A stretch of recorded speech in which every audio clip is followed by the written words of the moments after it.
Do we need headphones? No, good. Okay. Can we wear them anyway?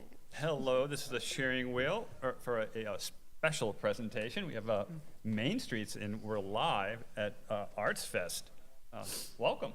Thank you. Thanks for having us. We're happy to be here. Yeah. I'm sure you guys like juggling like 12 different things right 13 now. different 13 things, actually. Yeah, And absolutely. with the ball always being thrown in, right? We take turns throwing it to each other, actually. Yeah, right now it's in her court, so I'm taking a moment to breathe. Right. But I'm playing tennis and she's playing basketball, so It's it's very confusing, and we're following the rules of football. I don't know what to do. Yeah. So like, what's going on now? I've heard talk of like a live mural and all sorts of different things going on. Yeah. Yeah, so the festival is about to open to the public. I feel like we're just we're open, 10:05. Awesome. So all of our Fantastic. vendors are set all- up and ready to go.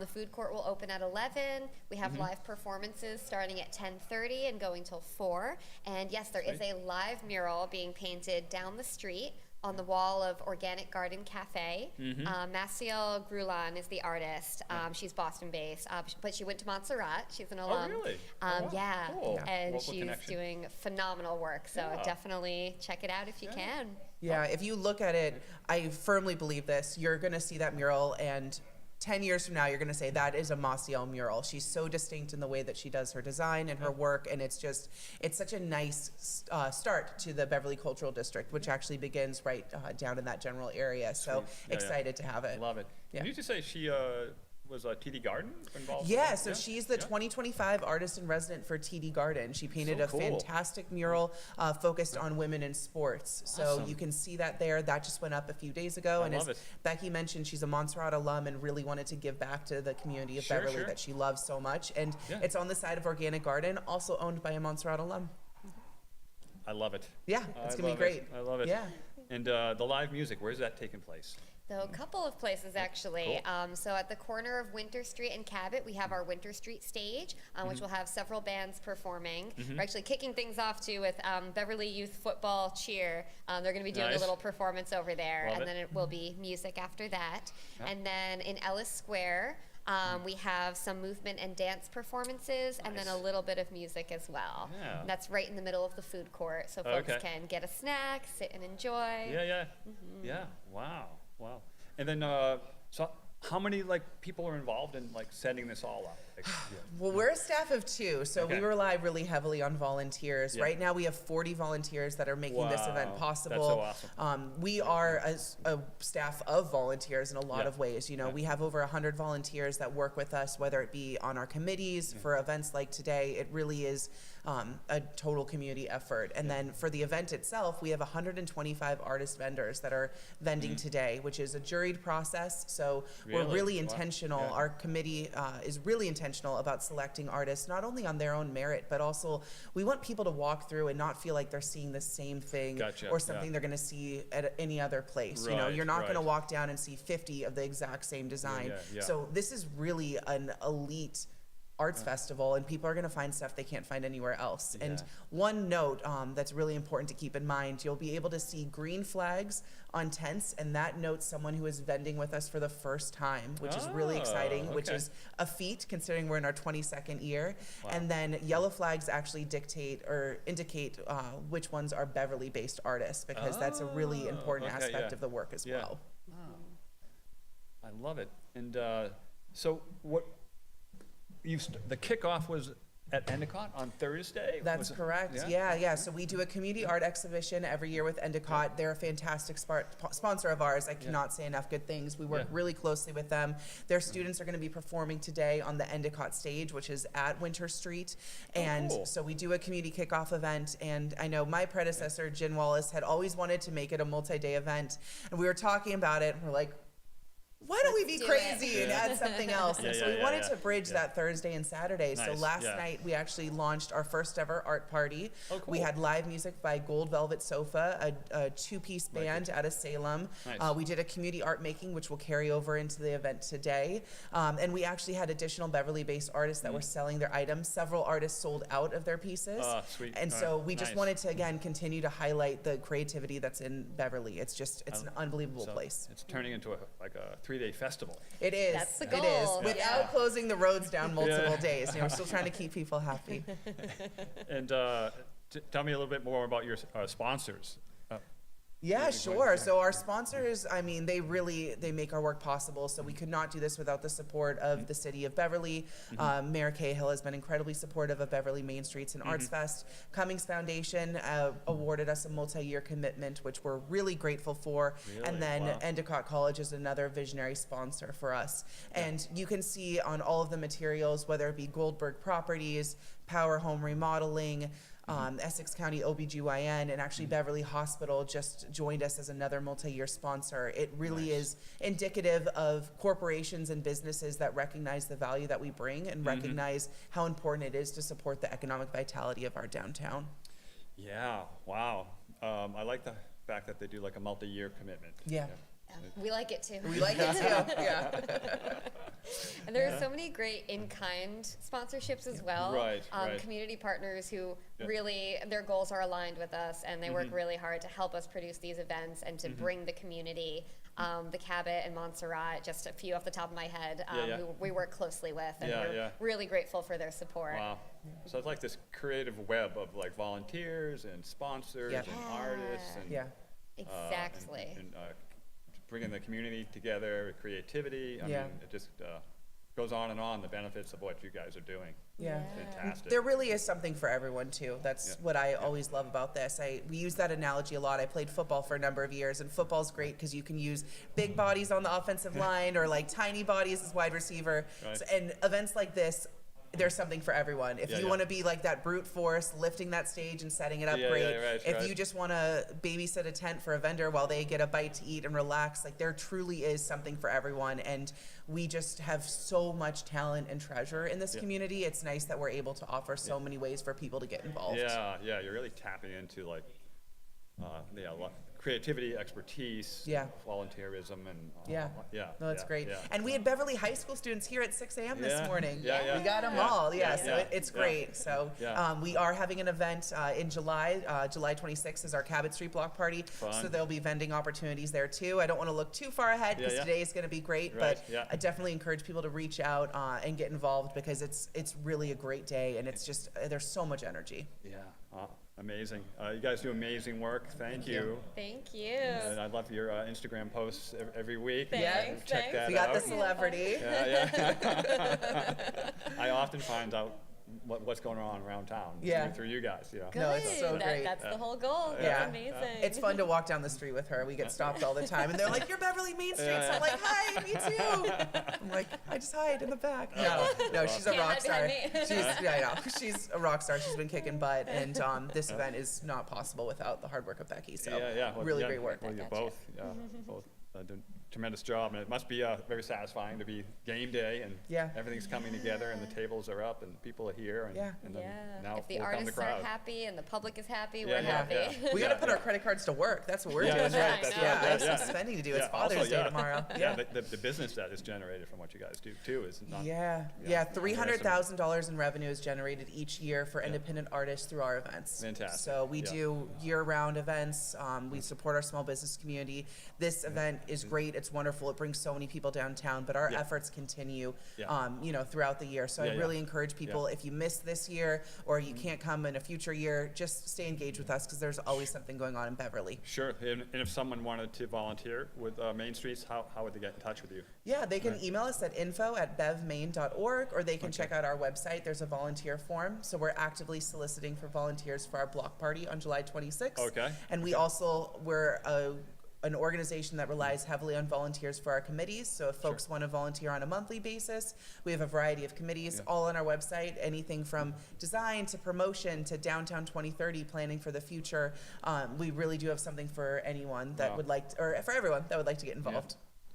Awesome. Well, thank you so much for coming on and just such amazing work that you guys do and, Yeah. and real like leadership, like being local leadership and the ripple effect that what you do, Yeah. right? After the event, the community building that you do and the monetary, the stimulus and Yeah.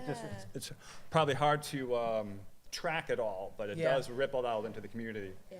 And Yeah, and it's that's fun. awesome. Yeah, some of it's intangible, but it's just Yeah. it's an overall feeling, and it's great. Yeah. But we're really appreciative to BevCam. They're a great partner of ours, and so I would encourage anyone that's watching this, come out and shop local and support, but also support your local nonprofits, because we couldn't do this without the work. So without your support, we couldn't do this work. So if you visit the Beverly Main Streets booth, we're giving out Schubert pins for folks that would like to make a donation. Okay. But again, would really encourage people to support nonprofits like BevCam because they're integral to our city's success. Yeah. Amen. Yeah. Well, Awesome. thank you. Thank you so much. Thank Appreciate you it. for having Appreciate us. it. Yeah, This has sure. been Pleasure. wonderful. Yeah, thanks. Thanks.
Hi, this is the Shearing Wheel.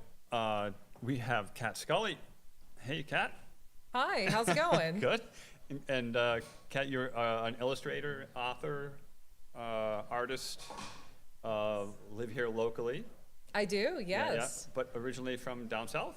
I'm from Atlanta originally. Nice. Yeah, I got my career started at Cartoon Network. I worked on commercials. Uh-huh. Moved up Yeah. here, worked in game development, still working in game development. Yeah. And I have an art studio here on Rantoul for Haints and Hollows, where I put my art not just on prints, but clothing, accessories, bags, tote bags, glassware, and whiskey glasses. Nice. And where on Rantoul are you? I am at the Porter Mill Studios. That's, Yeah. yeah, Ah, okay. it's a good space. Yeah, it's awesome.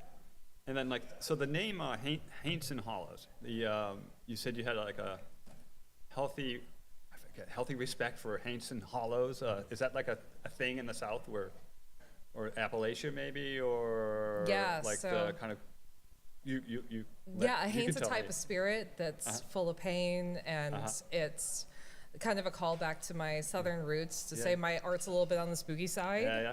And so are my books as well. I just had a book release called Below the Grand Hotel. That's- Congratulations. Thank you. Awesome. It's available here at Copper Dog Books. Okay. I've signed a whole bunch of copies, Oh, awesome. and it's Yeah. The Great Gatsby meets Hellraiser. I love it. Fantastic. And is it like a Southern Gothic type novel, or is there? Yes, Yeah, so yeah, it's technically a horror romance. It's Okay. gothic, romance, and horror. And my lead character is also from Atlanta, Mabel Okay. Rose Dixon. I love it. So how did that come about? When did you start writing, and did you immediately go into horror, or did you dabble in other areas, or? Sure, yeah. I yeah. wrote a young adult first, Jennifer Strange, which takes place in Savannah, Georgia. It's two sisters that can see the dead, and they're ghost hunters, but they're also being chased by demons because they have the ability to bring back a ghost from the other side and give them life again. But every Okay. time they do, they lose a bit of themselves and they get pulled over to the other side. Yeah. So Wow. that was my first book. And then Below the Grand Hotel was a short story. I sold it to a magazine, Okay. but then the editor passed away and the magazine folded. And So- my agent was like, this needs to be a whole book. Yeah. So the first two chapters are the short story that I sold. That's great. And so how many books in all do you have out? I have 2 out, but I've written 7. Wow. And then if someone was to purchase your book, I mean, obviously they can purchase it today, and you sell online, I'm sure. And do you have like a website that you sell off of, or is it on? Yeah, Yeah. so CatherineScully.com is where I sell all of my books and everything, Yeah. as the links. Right now, there are signed copies at Copper Dog in Beverly, Nocturne in Salem, and Lovestruck down in Harvard Square. And Lovestruck, is that a similar theme type books?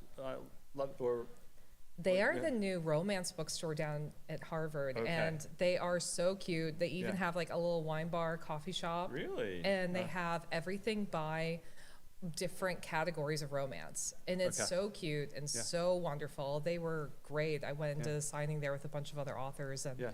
they only just launched this spring, but they're already doing great. That's awesome. It's always fun to go to Cambridge too. So yeah, tell me like a little bit about Southern Gothic. What constitutes like Southern Gothic? What's So it's basically a genre that takes place in the Gothic homes in the South. That's Okay. kind of the hanging moss, Yeah.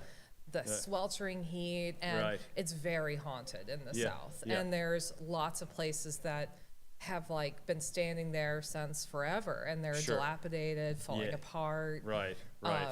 But there's all these different cultures that have mixed in the South, and they all contribute to kind of the stories. So in the movie Sinners that just came out, they talk a lot about that like there were obviously like the black culture influence, like jazz music there. Yeah. And then you also have the immigration where you have the Irish and the Scotch coming in, settling the South, and they Yeah. created this bluegrass.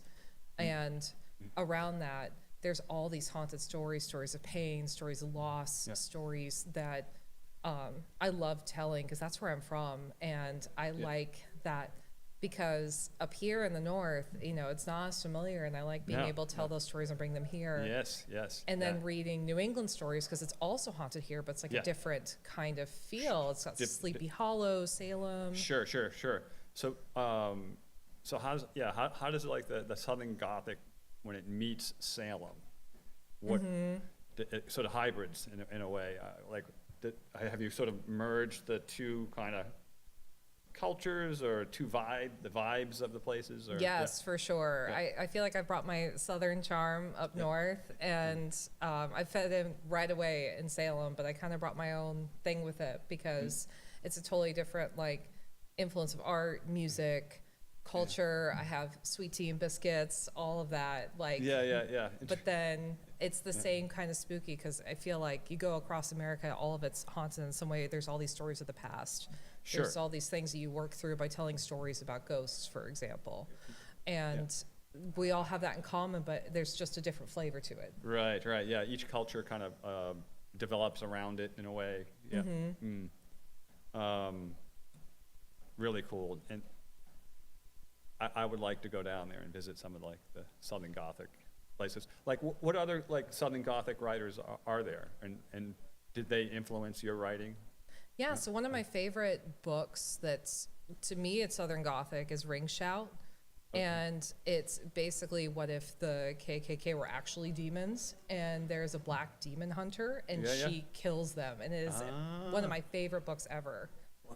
So there's a lot of spec fic being done around that set in the South that they're like Sinners set in Mississippi and they're taking vampire stories and going, okay, well, what if there's a Southern, or even all the way back to True Blood, those take place in Louisiana.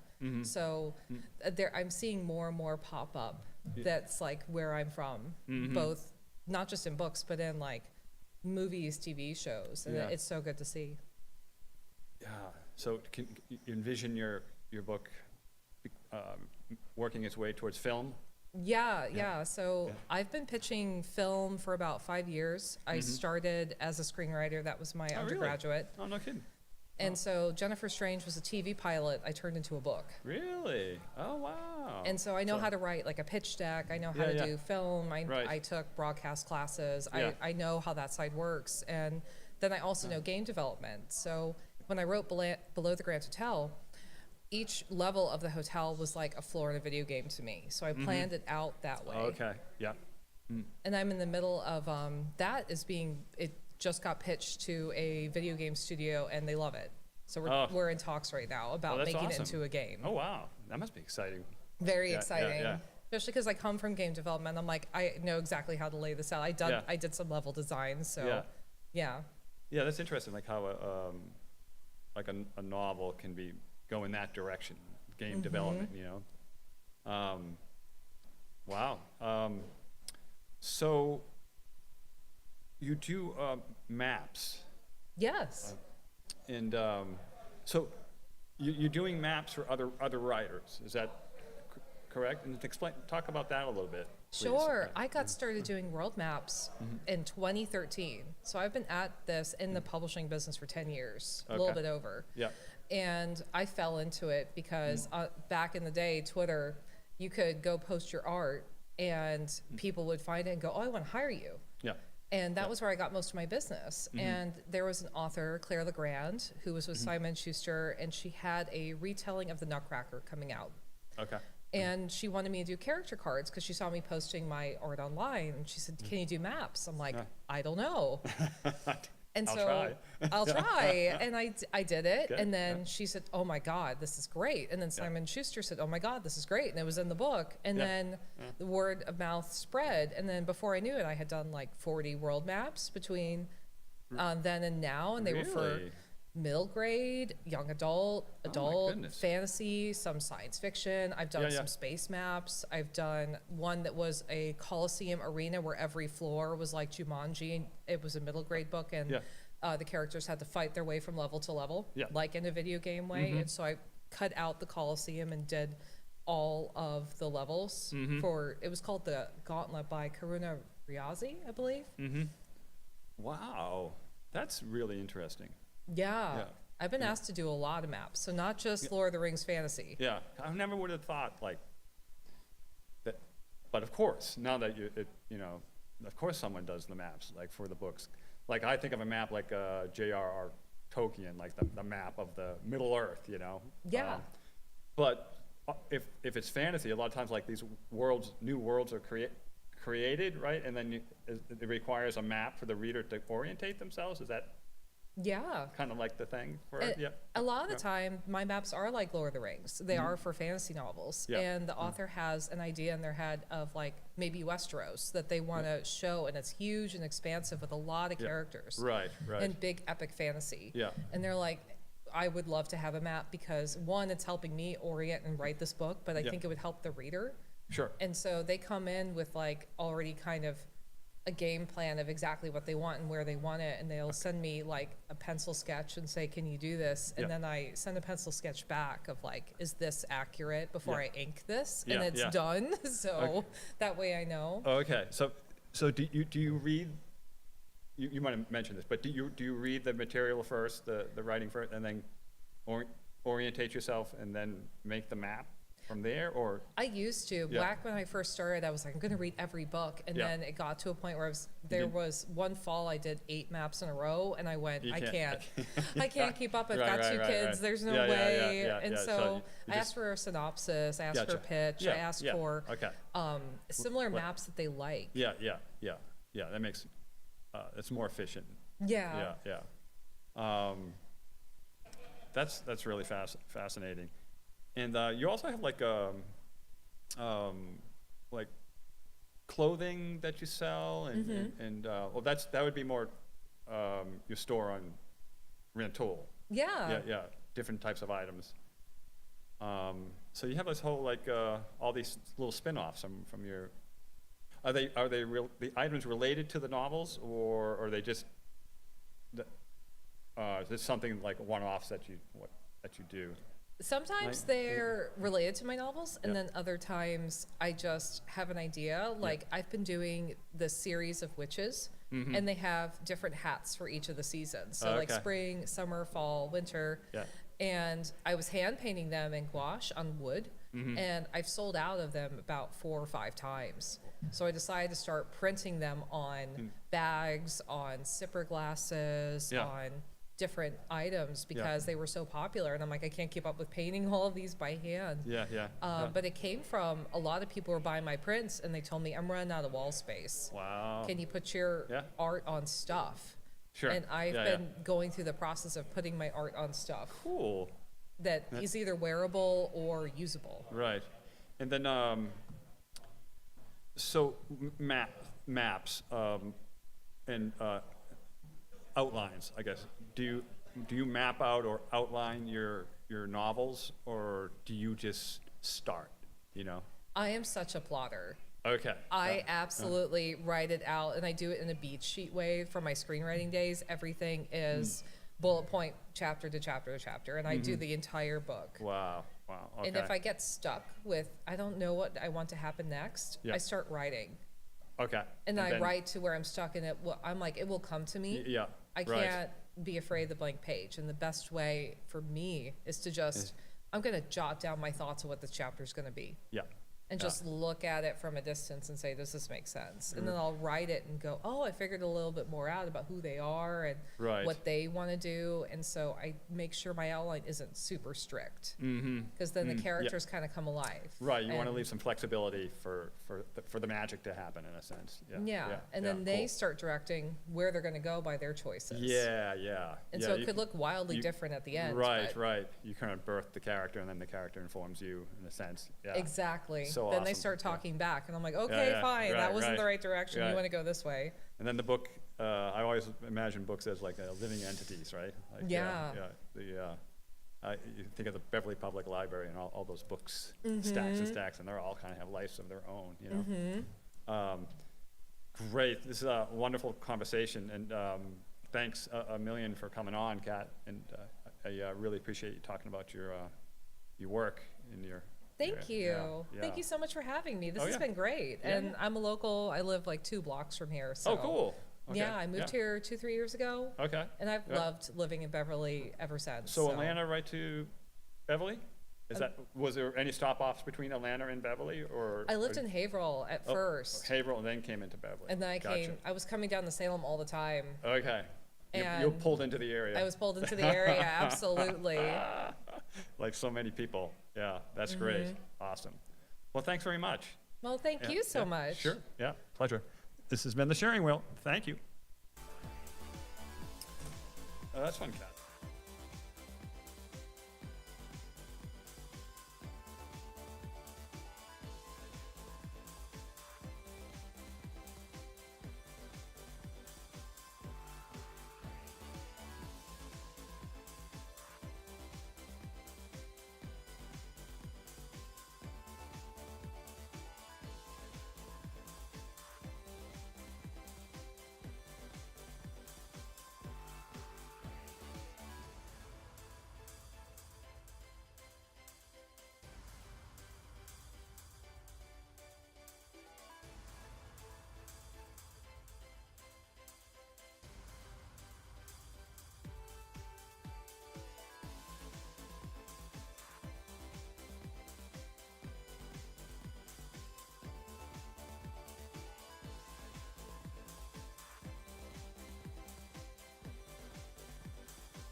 We're back with the sharing wheel, and we have Justin Whiting.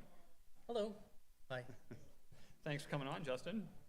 Thanks for having me. Sure. And your soapbox, and that's like Soapbox. an umbrella for many artistic things. Yeah, the things that I do depends upon the day of the week, I guess.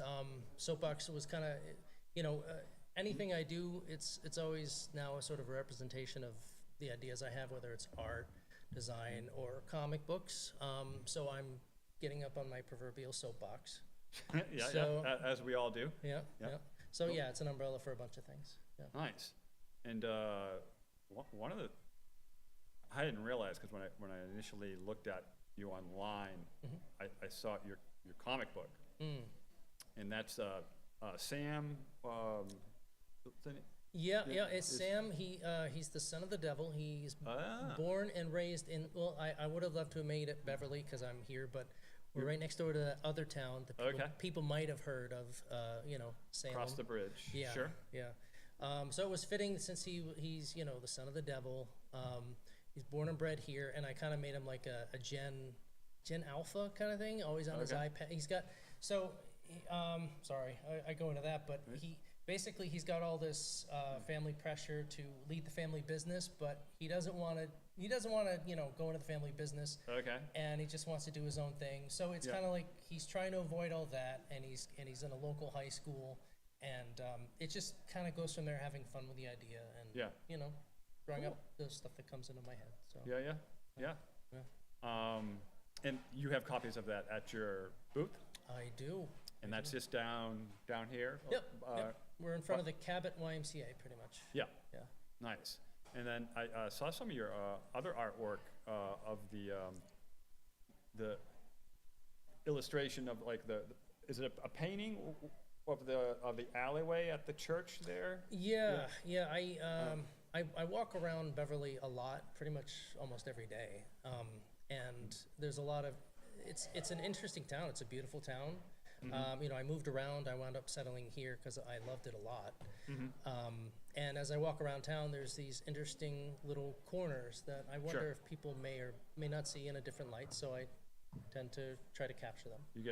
That is like an interesting spot there, the alleyway, Yeah. right? Yeah. It's a great shortcut, and you've really captured the Oh, thank you. And there's also a figure standing there, right?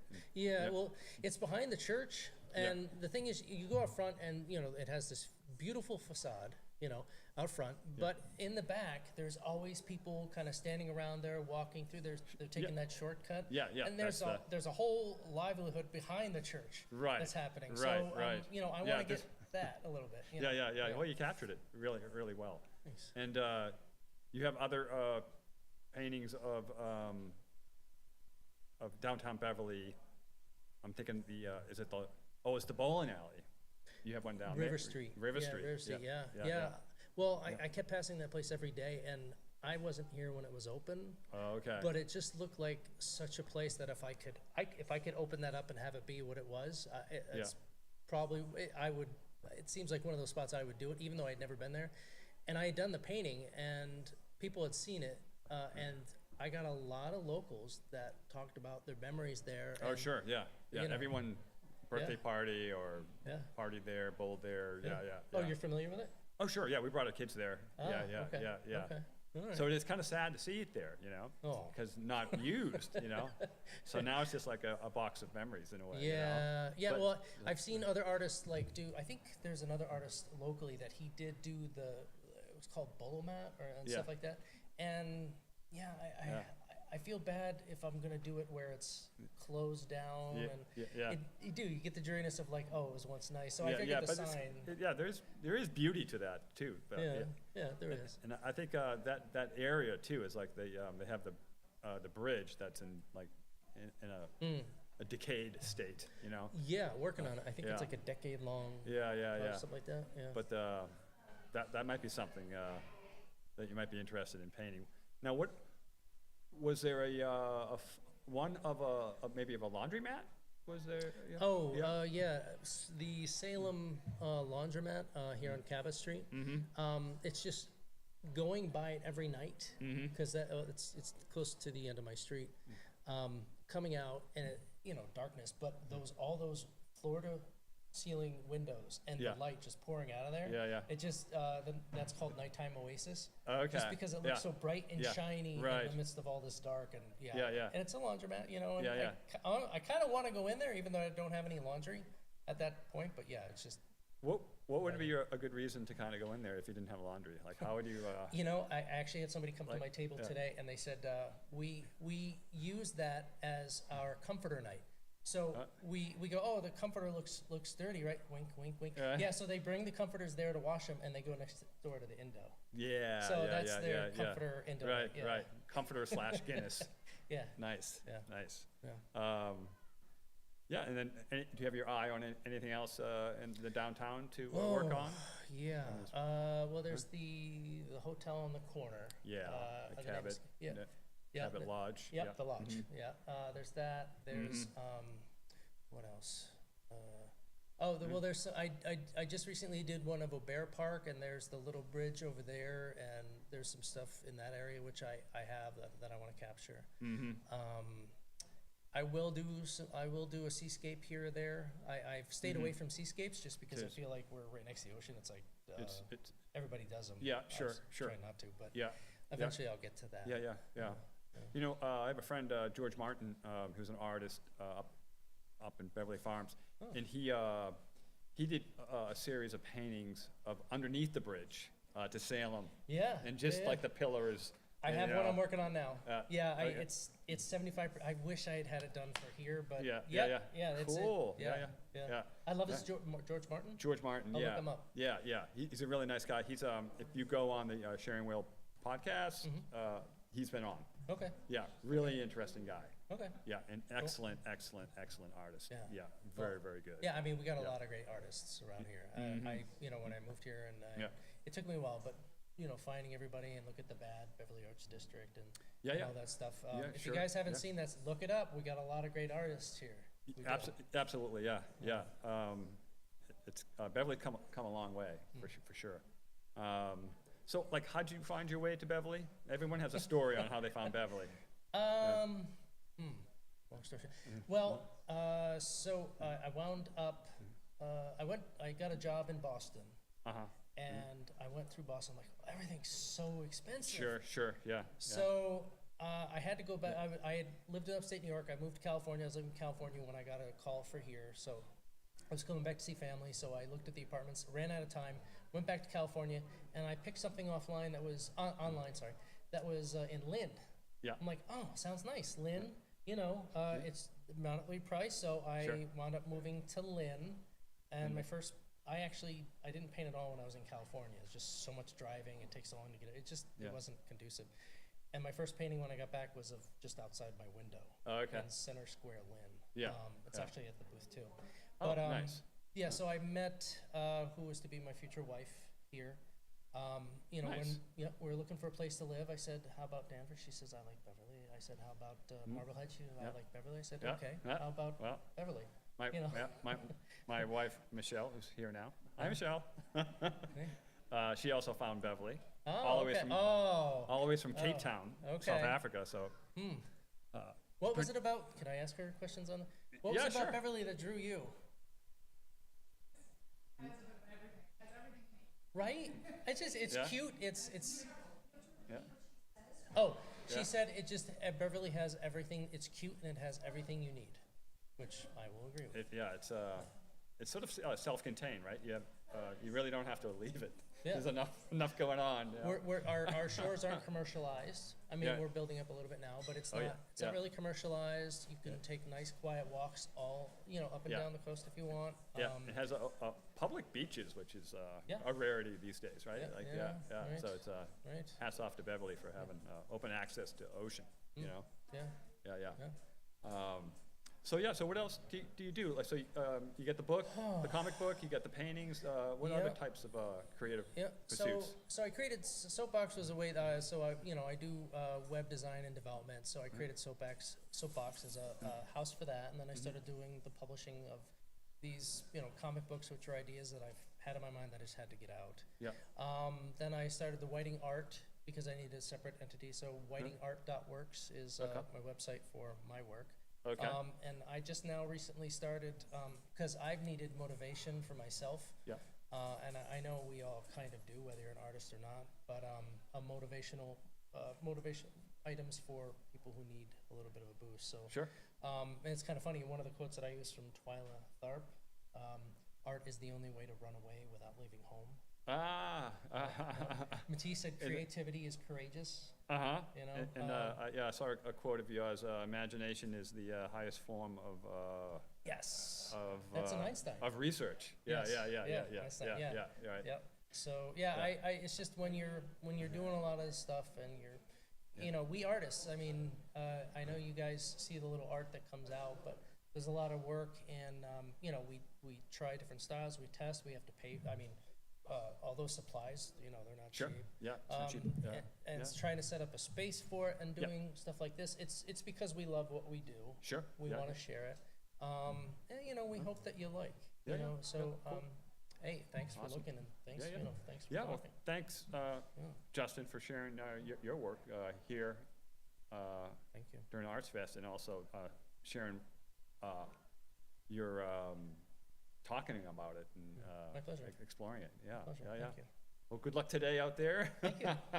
And the rain doesn't seem to be an issue today, so it's No, Yeah. no, you know, So, so, there's a lot cool. more people out in the rain. I Yeah. get New England, I guess, right? yeah. You know, Well, pleased that you found your way to Beverly.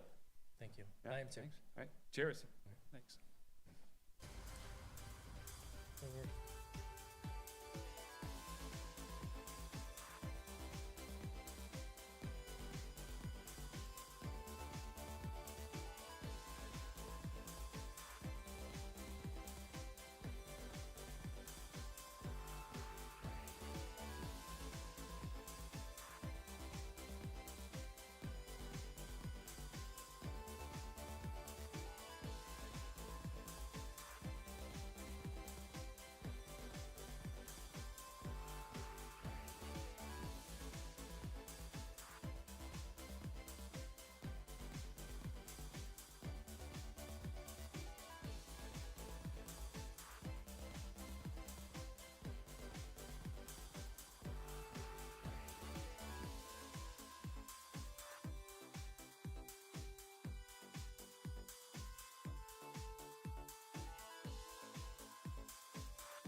I'm Liz DeFury, and I'm the Community Engagement Manager here at BevCam, taking over for Sean Devlin. We're here at Beverly Arts Fest still, doing live podcasting all day, and today we're here with Laura, and she's one of the vendors here at Arts Fest. Hello. Hi. So you're a ceramicist. Yes. And I've been looking at your wares all day. Oh my gosh, they're like these flower cups that look like tulips for anybody who's not here today. If you are here, you're planning on coming down, make sure you check out her booth. She's right in front of BevCam. Why don't you talk a little bit about your art and what it is you do and the stuff that you've brought today? Sure. So I'm local. I live here in Beverly, and I'm an artist, but I have started doing ceramics out of Clay Dreaming Studio. So shout out to them. They're amazing. And I started making these funny little vases. I call them noodle vases because they were inspired by a bowl of noodles. And those I've been making for about 2 years now. And then the tulip cups I've been making for about a year now. They're super fun. They are each made by hand. They're pinch pots, which I'm an art teacher also. Help me understand what a pinch pot is. A pinch pot is basically a ball of clay. You start with a ball of clay, Okay. and then you pinch it around in a circle with your hands. So it's rather, as opposed to using the pottery wheel, you are just doing it by hand. So Cool. it's nice because it will sounds like have a little fun. bit of texture from the imprint of your fingers, and it also will be a little more. That certainly explains why they have that sort of like whimsical look to them. Yeah, a little more organic. Yeah. So, what you started out of clay dreaming, or how did you get your start doing ceramics? Well, I had done a little bit of clay work in earlier in college, but it's hard to if you don't have access to a studio, to a kiln, then it's hard to work in clay. So when I moved back to Beverly a few years ago, a friend told me about this studio. I went in there, and once I got my hands in the clay, I didn't stop. So Oh my God, that's Yeah. awesome. So how long have you been doing like arts festivals like this, like selling your wares? Well, this is my second Beverly Arts Fest. I did it Hey. last year. Last year was my first year, and so that was awesome. And I don't do markets too often because I'm a full-time teacher, but the Beverly Arts Fest is such a special one because it's so big. It's in Beverly. I'm from Beverly, and it's a good vibe. So What kind of teacher are you? I'm an art teacher For what grades? for pre-K through 8th grade. Do you guys get to do any clay? We do a lot of clay. That's awesome. Wait, so if you do clay, do you have like a kiln that the students can use? We have a kiln at school, yeah. So Awesome. I fire all the kids' work Oh my gosh, at so school. cool. Yeah, they love clay.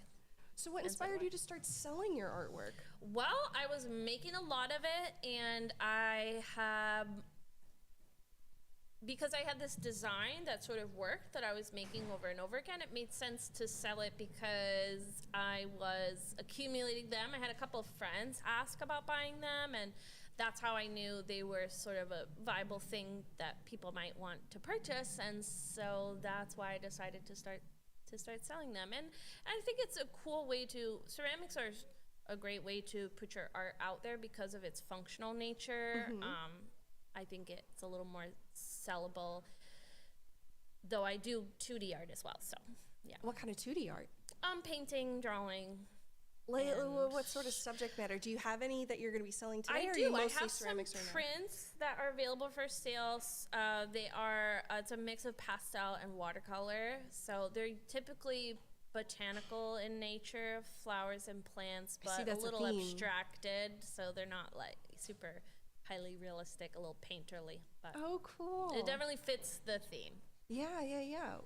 Do you feel like there's do you have like a preference between working in clay or if you're going to start doing 2D stuff, like, or do you feel that there's any particular subject matter where you're like, this I want to do specifically as a watercolor or specifically as more of a 3D piece, or how do you That's kind a of go good about that? Question. Well, I think when I do painting, it does feel that each piece is its own thing. Whereas with ceramics, although because I'm making them by hand, they are each different. There's a more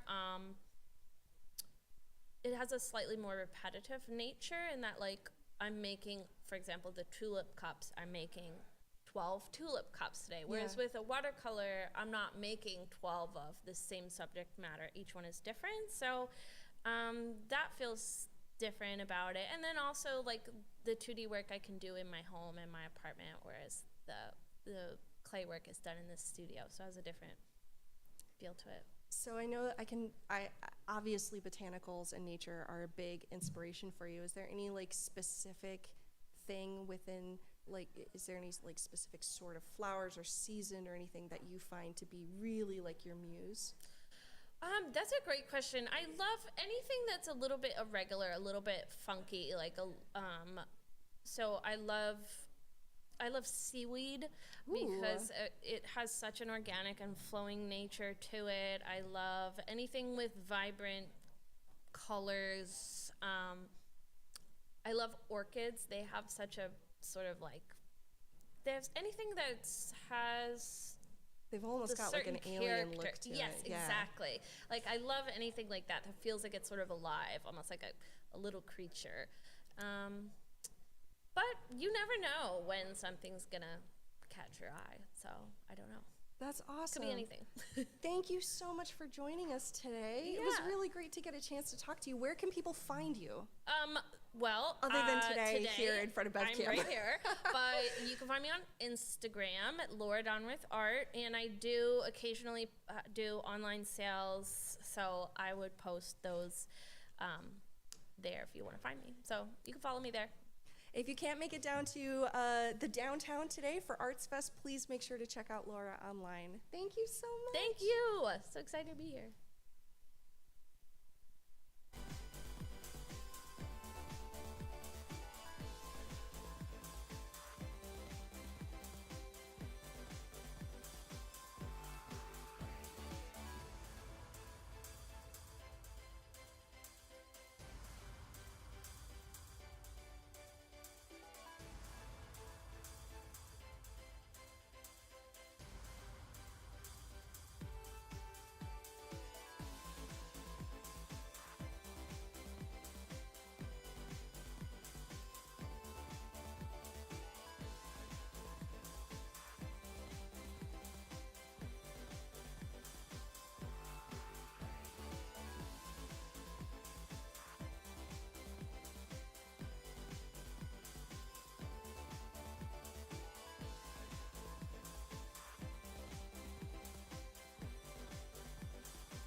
we're just gonna have a conversation.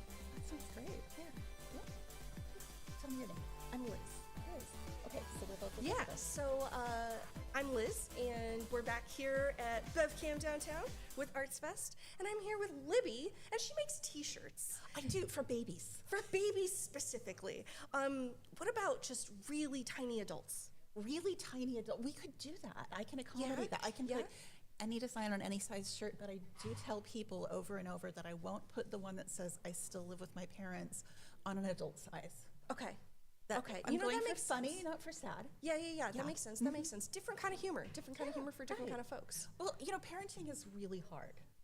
And I So I've think heard. you should be able to laugh at your kids. It's not going to be easy, but it can be worth it if you have a chance to just laugh. I have at the seen absurdity. some of the shirts that you've put together, and they are hilarious. Would you mind telling us about some of your favorites? Oh, absolutely. So I have one that says manual not included, because the manual is never That was one of included. my favorites. Even when you think you've got it down after the first kid, you're totally wrong. Second kid will do everything differently. I've got one that says make way and has a duckling on it, and I'm excited about that. Oh, that's one of my favorite stories. Right, me too. It was one of my just formative childhood stories.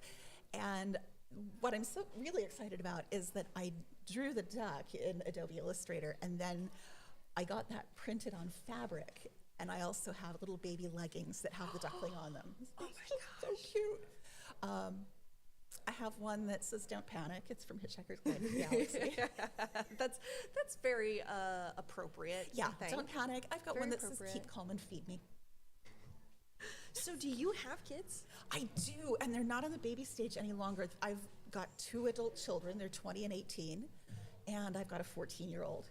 Okay. And I still do get to sew for him because he's a theater kid. And so I've worked on costumes with the director at his middle school for the last couple of years. It's been a lot of fun. That's like the what is it? What am I thinking of? It's like the shortcut, the cheat code into like still getting to sew for your Yes. more adult children, even though you make baby clothes normally. Exactly. Well, I also made a whale shark backpack for my oldest. Whale sharks. So Oh my cool. god. You're so cool. Thank you. How long have you been doing this, like as a professional? Oh gosh. I think I started doing this professionally in 2009, but I've been sewing since I was 7 years old. I had a doll, and my mom had patterns for doll clothes, and I wanted to learn how to sew, so she taught me. My grandmother taught patterning and draping at the college level, and she taught me to sew without a pattern. Wow. So I feel pretty confident in being able to make anything if I just know what I want it to look like. That's really cool. What a legacy there. Oh, it's so neat. Yeah. And I have my grandmother's old sewing machines. I've got her Bernina 830 record. And for those of you who are serious sewing enthusiasts, I have her Yeah. 1935 featherweight. All 3 of you. Actually, there might be more than there that might watching. be as many as 5. Yeah. Yeah. If It's a you popular thing now. are a sewing enthusiast to the level that she's referring to, please leave a comment below. Let us know. Make sure to like We and should subscribe. fight each other. We should fight each other. Is that We should what you- find each Oh, other. No. I was just No, imagining no fighting. No getting fighting. the knitting No. needles out and you just like go into Well, no. ninja It's mode. that you don't cut anything but fabric with the sewing scissors. Right, that's why I said knitting needles, not scissors. Okay, I good. have a friend who Good, does good. costumes. I understand the holy rules not to break. Yes. Very Yep. important. Yep. Very important. How long have you been doing Arts Fest? I think I've been doing Arts Fest. This might be my 7th year. So you are a veteran I here. love it up here. This is fantastic. I live in Belmont, but I will happily come to Well, that's a Beverly bit of a drive. anytime. Yeah. Well, it's good, close to the beach, and yeah. you I know, mean, lots of arts what's there not to and love about so Beverly? much fun stuff. Yes. And I mean, really, Beverly babies do need more humor in their clothing choices here. Beverly parents we have a need more pretty- humor in the clothing choices for their babies. Yes, yeah. Beverly's got a pretty strong meme identity, I think. I don't know if you picked up on that, having come here like 7 years in a row. We've been doing this for a while. Yeah. So it feels like this craft would just fit so well into the community. So like, I feel like if I ever opened a shop, a brick and mortar shop, it would have to be right here on Cabot Street. all right, fantastic. Beverly Realtors, reach out. So tell me, like, what got you into doing this specific like theme of clothing? Like, what inspired you to do these sorts of like jokes on baby clothes, and to like I'm gonna do baby clothes with meme stuff on them for parents who have a sense of humor. Like, how does that all come about? It was actually like really a focused idea. We had next door neighbors whose baby was turning 1. And I really wanted to give him a onesie that said, "I can't even talk yet, and I already hate the Yankees." And I found one online, but it was like $30. I was like, I can make one cheaper than that. And so I did a little research and figured out how to do it. And now I've got like 5 different heat presses and 2 sergers set up at the same time, plus my sewing machine. And Where do you have Yeah. all this set up? this is in my dining room. It's in your dining This is in room. my dining room. So where do you dine? We host Thanksgiving every year. I have to clean Do up all you the sewing really? stuff. Yes. Do you make the tablecloths for Thanksgiving? No, thank goodness. Those are hand-me-downs from my grandmother. Well, that's extra special. I can make the tablecloths for the birthday Okay. parties. So you dine in the kitchen and you sew in the dining room. And what happens in the sewing room? There is no sewing room, but because my 2 oldest kids will be in college this year, I'm thinking of taking over their bedroom. Yes! Yes, that is the way to do it. It's also the biggest room in the house, so there we go. Oh man, those kids must When they have. come home for summer, they're really gonna hate it. Yeah. But you know what? I think college kids usually are, I feel like by that point they start to understand that they need to make sacrifices for their parents at this stage. And that often means giving up your room. I gave up my room for my parents to have a fucking bathroom. I didn't have to give up my room until my sister decided that she wanted my old room, and then she took it over, and then I knew I was done. But I think gotcha. college students also realize that they can sleep anywhere on anything, and It's true. they'll just curl up on couches Or and- discarded ramen boxes. Yeah, anywhere. They're fine. Yeah, we've got our recently graduated college kid who's teching for us right now, and she's nodding aggressively. Sounds right. So one of your kids is in theater. Like, do any of your kids participate in the business in any way? All of my kids have come up with different things to put on T-shirts. So that's I awesome. do have a larger size T-shirt that has a picture of my neighbor Totoro, and it Love says, it. "Won't you be my neighbor?" And he's Love it. wearing a red zip-up cardigan, Right in the feels. and that's from my daughter Sarah. And my oldest Leo designed one years ago that has a sword and says "Fight like a girl." nice. We love it. So and Leo's also doing entertainment engineering, so that's going to be Entertainment engineering. right. What does that mean? Well, this is Is what that I like wish I had known about. You're when an I was engineer, 18. but also a clown. Well, in their case, it's you're engineering for a production, whether it's on stage or something virtual or something like Disney. Oh, that makes more sense. So Okay. and they That's- also that makes a lot more sew sense. and build things and have built really great Halloween costumes in the past that have wings that Oh, wow. move and yeah. So your kids have really like gotten into this over the They years. really have. My husband's a business professor, and I don't think anyone's taking after him. It's so sad. No, but like clearly there's some business acumen there on both sides. Well, yeah. Yeah. Clearly. I realized when I started doing this that I was going to have to make money off of it because there was no way he would put up with it if I weren't bringing in some money with this hobby. Because if I honestly spent Do you this still much call money it on a hobby? fabric, oh, it's not a hobby anymore. Okay, I was gonna say you've been doing this since what'd you say? 2013, 2009? 2009. 2009. Yeah, I realized that if I were going to buy this much fabric and this much stuff, that he would want to see an ROI on that. And you'd want to be able to expense it. Yes, Yeah. indeed.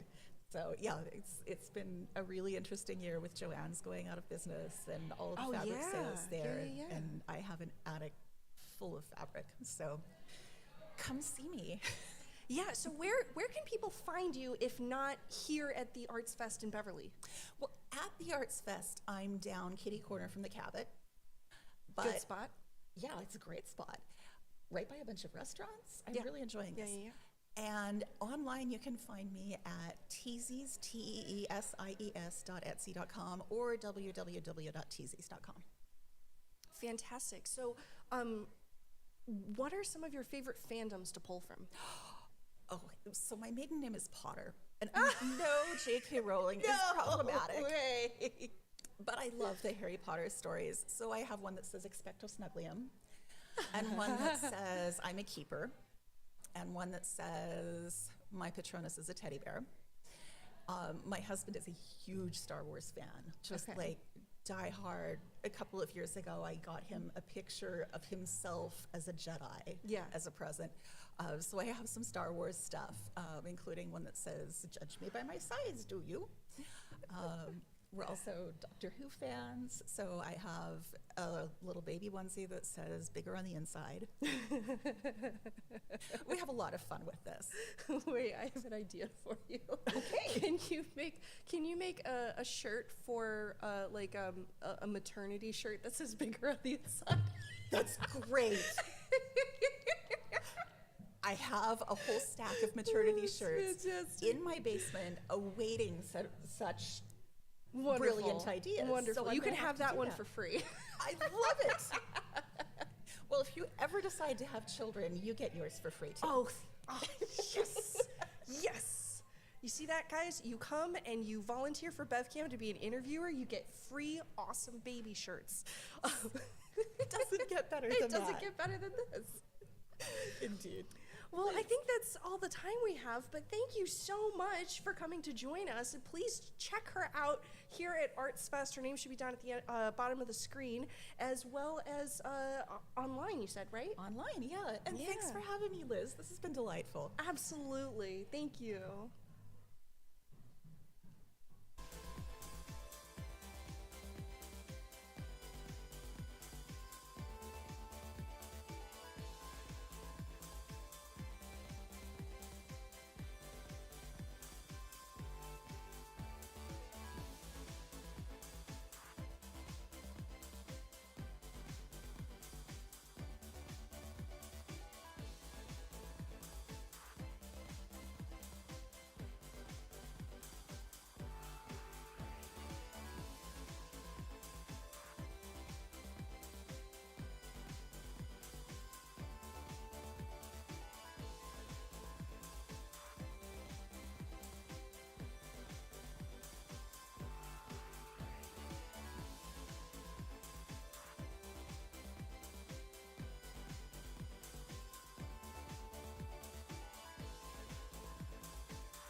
Good afternoon. Welcome to podcast at BevCam. Whatever this is. It's right. We're just putting something together in recognition of Arts Fest. It's been, I think, 23 years now. Really? It's been a while. I mean, I've been here since '98 as a business owner on Cabot Street, and I believe I think it's in its 23rd year. But don't hold me to that.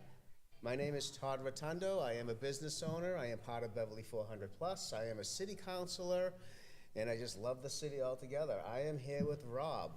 Rob, please talk to me a little bit about you quickly, as you have a cast and a boot, and as I come into the BevCam studio, he's rolling around in a chair. Yeah. So I am Rob Chapman. I am the director here at BevCam, and somewhere beginning of May, I tell people that I fell off a ladder, but I don't think that's quite appropriate. I talk about how the ladder left me. Fair and enough. Gravity took me, and I fell about 6 to 8 feet and shattered my heel, and as well as my elbow.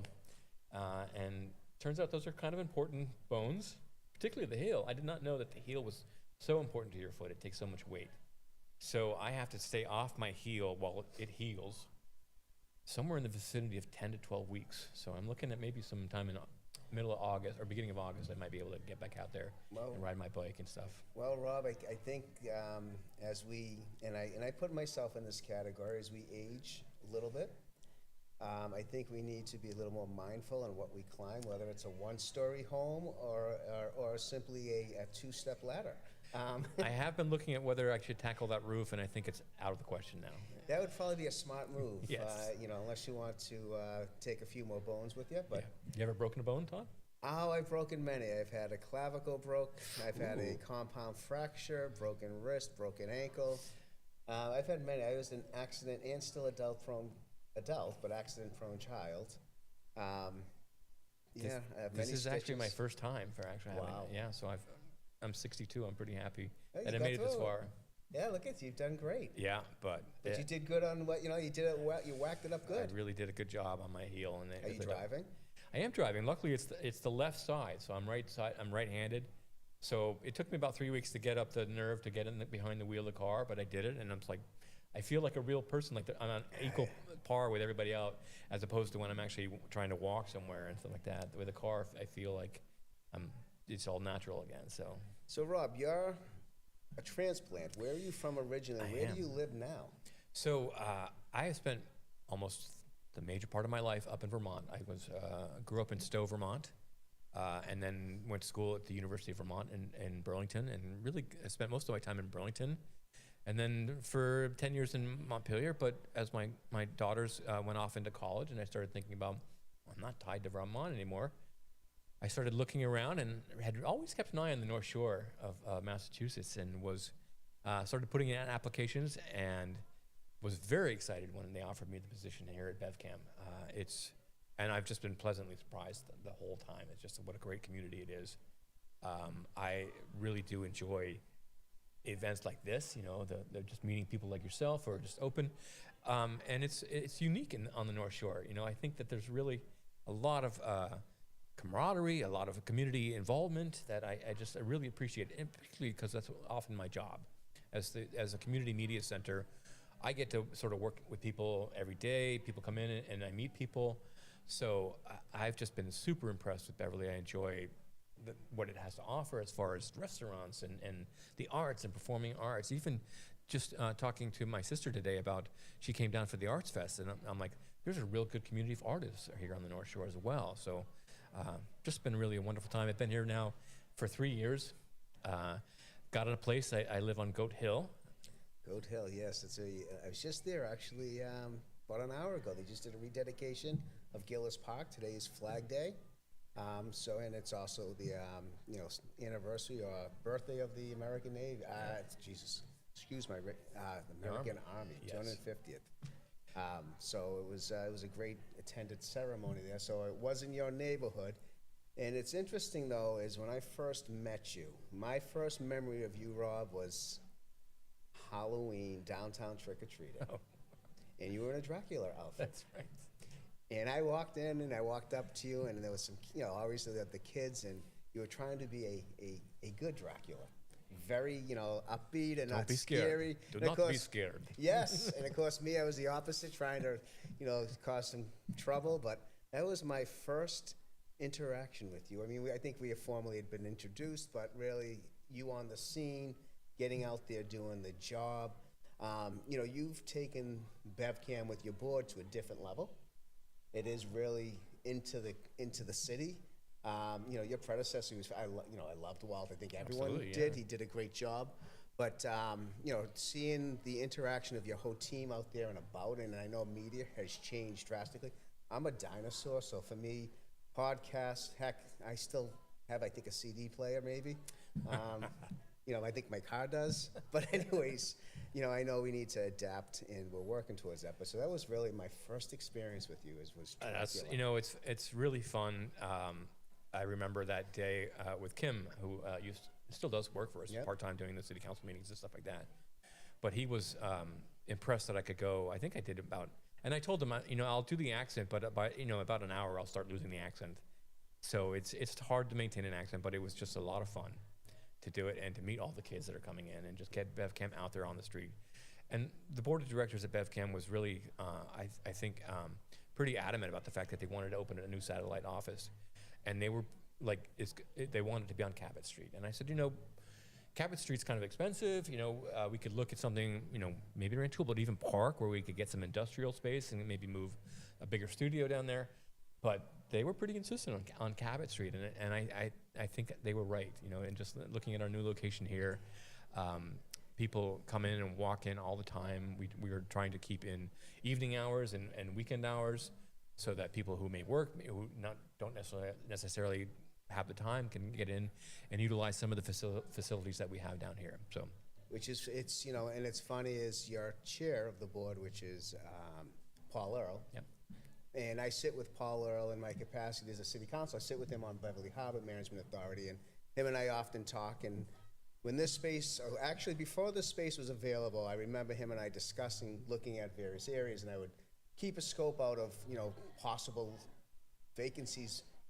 And fortunately or unfortunately, depending on what angle you were coming from, fortunately there were no vacancies, which meant that the downtown was vibrant, right? And sort of that speaks volumes to the, Beverly Main Street work that they've done, the economics, bringing the people downtown, as well as, the Chamber of Commerce's and what have you. But, there were some spaces a little further out of the downtown, closer to my business, and they were too far out. And interestingly is, this space came vacant, and my restaurant was being considered for another operation. And I called the landlord up here, and I said, hey, and he's from Woburn, I believe. I said, you have a space opening, the vitamin shop's leaving, I would love to consider the space. And, he said, well, we got already a food shop here, I don't want to compete with them. And of course, I had mentioned it to Paul, and I think Paul was also looking at it, right? And so it's interesting how it kind of came together, and it is great. Which also, from my selfish standpoint, when you were working on this project at the very early stages, like literally it was, I think, still moving shelving units, I came knocking and walking through the front door and saying, hey, Rob, I got a proposition for you, and maybe a community partnership. We got this new organization called Beverly 400 Plus. yep. And I said, I just spoke with some people up in Gloucester. They just did their celebration commemoration. They had a nice downtown location. We don't have the ability to spend money for that. They were able to get one of the banks to donate spaces. I said, but you got a great location. I don't even want a lot of it. I want a little area so that we can put some swag and have people some visibility. And you were quick to jump on the idea. And of course, then we were looking as who do we have to become part of the board, and I didn't want to overburden you. And then of course, lo and behold, you're on the board. Yeah. And your function on the board has really been extremely helpful. Like people don't really, we got the chair of the arts committee, the events committee, the historic committee. But the reality is, it's the functionality of the Gmail account that you set up. Talk a little bit about what you've done besides that little, even actually, I got to say this, I remember texting you to get some information, and I wish I could remember what it was about. And you said, it was the podcast that we've been doing with Lindsay Bath. And I needed to get it so we could post it on our website, and you were heading in for surgery, which I think was the first I had heard. But you managed to get it for me. I will give you accolades for that. You did get it to us, regardless of the fact that you were going in for surgery. I think it was on your arm on that one. And of course, I think the second time we reached out to you as you were going in for your heel. So, Yeah. But anyways, it is a labor of love to work with you guys on Beverly 400. You know, as I said, a new transplant to Beverly, and learning a little bit about the history of it, and just working with you guys. I didn't want to disappoint, so I had come down, and I think I grabbed my computer so I could finish the editing and get that up, because I know that Lindsay had just done the second one, I think, with Al, and I'm like, so I was up in Vermont, and I'm editing it out and so getting it pumped out. So it's great. I think that, part of what, I've been able to bring to the committee is new media and thinking about, so originally I did work a lot on the Google account. Yep. So that we could have a YouTube channel and stuff like that and host that. So we do have a YouTube, so we can host the stuff there, because the idea was that even after we're done, there'll be this whole archive of video that talks about the history and the celebrations that we did. So that took forever. I mean, Google Nonprofits was just like, I think it was 2 or 3 months of me trying to figure out and waiting for the next approval thing. But when that was done, we were able to start producing some content. So we convinced Lindsay that she'd be a great host. So you and Lindsay did the first episode of it, and now we've got 3. I think we got a few more coming up. And we sort of talked about each one will be a different topic, So, we're going to do history, we're going to do finances. I want to do something on the plus. We had some of the first discussions we had at that committee was like, what does the plus mean? And everyone thought I had that was just off the mark of why I kept saying plus what, Todd, right? That was the whole thing at that very first inception of the meeting is kind of this organization's only been around for 19 months. I know. Think about the amount of work we've done in such a short period of time. The energy of these 15 people, all volunteer on top of it, Rob. Yep. I mean, look, none of us get paid for this. We just do it because we love Beverly. Well, and that's New what I and was old. talking about, the community of Beverly, that these people will step up. You were telling me that the Gloucester hired staff. And Yeah, stuff like that, right? $375,000 they spent. There's no such thing on the Beverly 400. It's all volunteers that are out there doing the work, spending the time. And so it's great to be a part of that and learn and meet the people and know more about the community. So I'm really appreciative of the fact that I get to be there with you guys. And speaking of the media contents, you have created some things that we had discussed, and even Liz, who's on your staff, she's sort of kind of brought the idea of the podcast to me. Like, look, I told you, I am old school. I still read a newspaper. You're not a podcast listener? I don't. I had to get the podcast when you sent it. I had to look on the link so I could watch them, and it took me several months before I watched any of them, even my own. And it was finally one of the other board members like, you really should watch them. I go, you're right, I should, but it's finding time to action. I know it's really supposed to be a listening thing, but I wanted to also look at it, right? And so we're able to put that content. It's, and I look at Salem 400 Plus because they're celebrating the same year. Now, however, the state decided to designate each city and town as when they were founded, incorporated, became a town. So that's not for my argument to have, but 1626 was the year it was designated. Yep. And so we're commemorating with them, which also puts us to a little bit of a challenge with the plus part, right? So we know the plus, for those who don't know, it's to recognize that before the English settlers were here and, that they were the indigenous people. But we were technically part of Salem. Yeah. And Salem has done extensive work on recognizing the various tribes, Native Americans that were here, chiefs for that matter.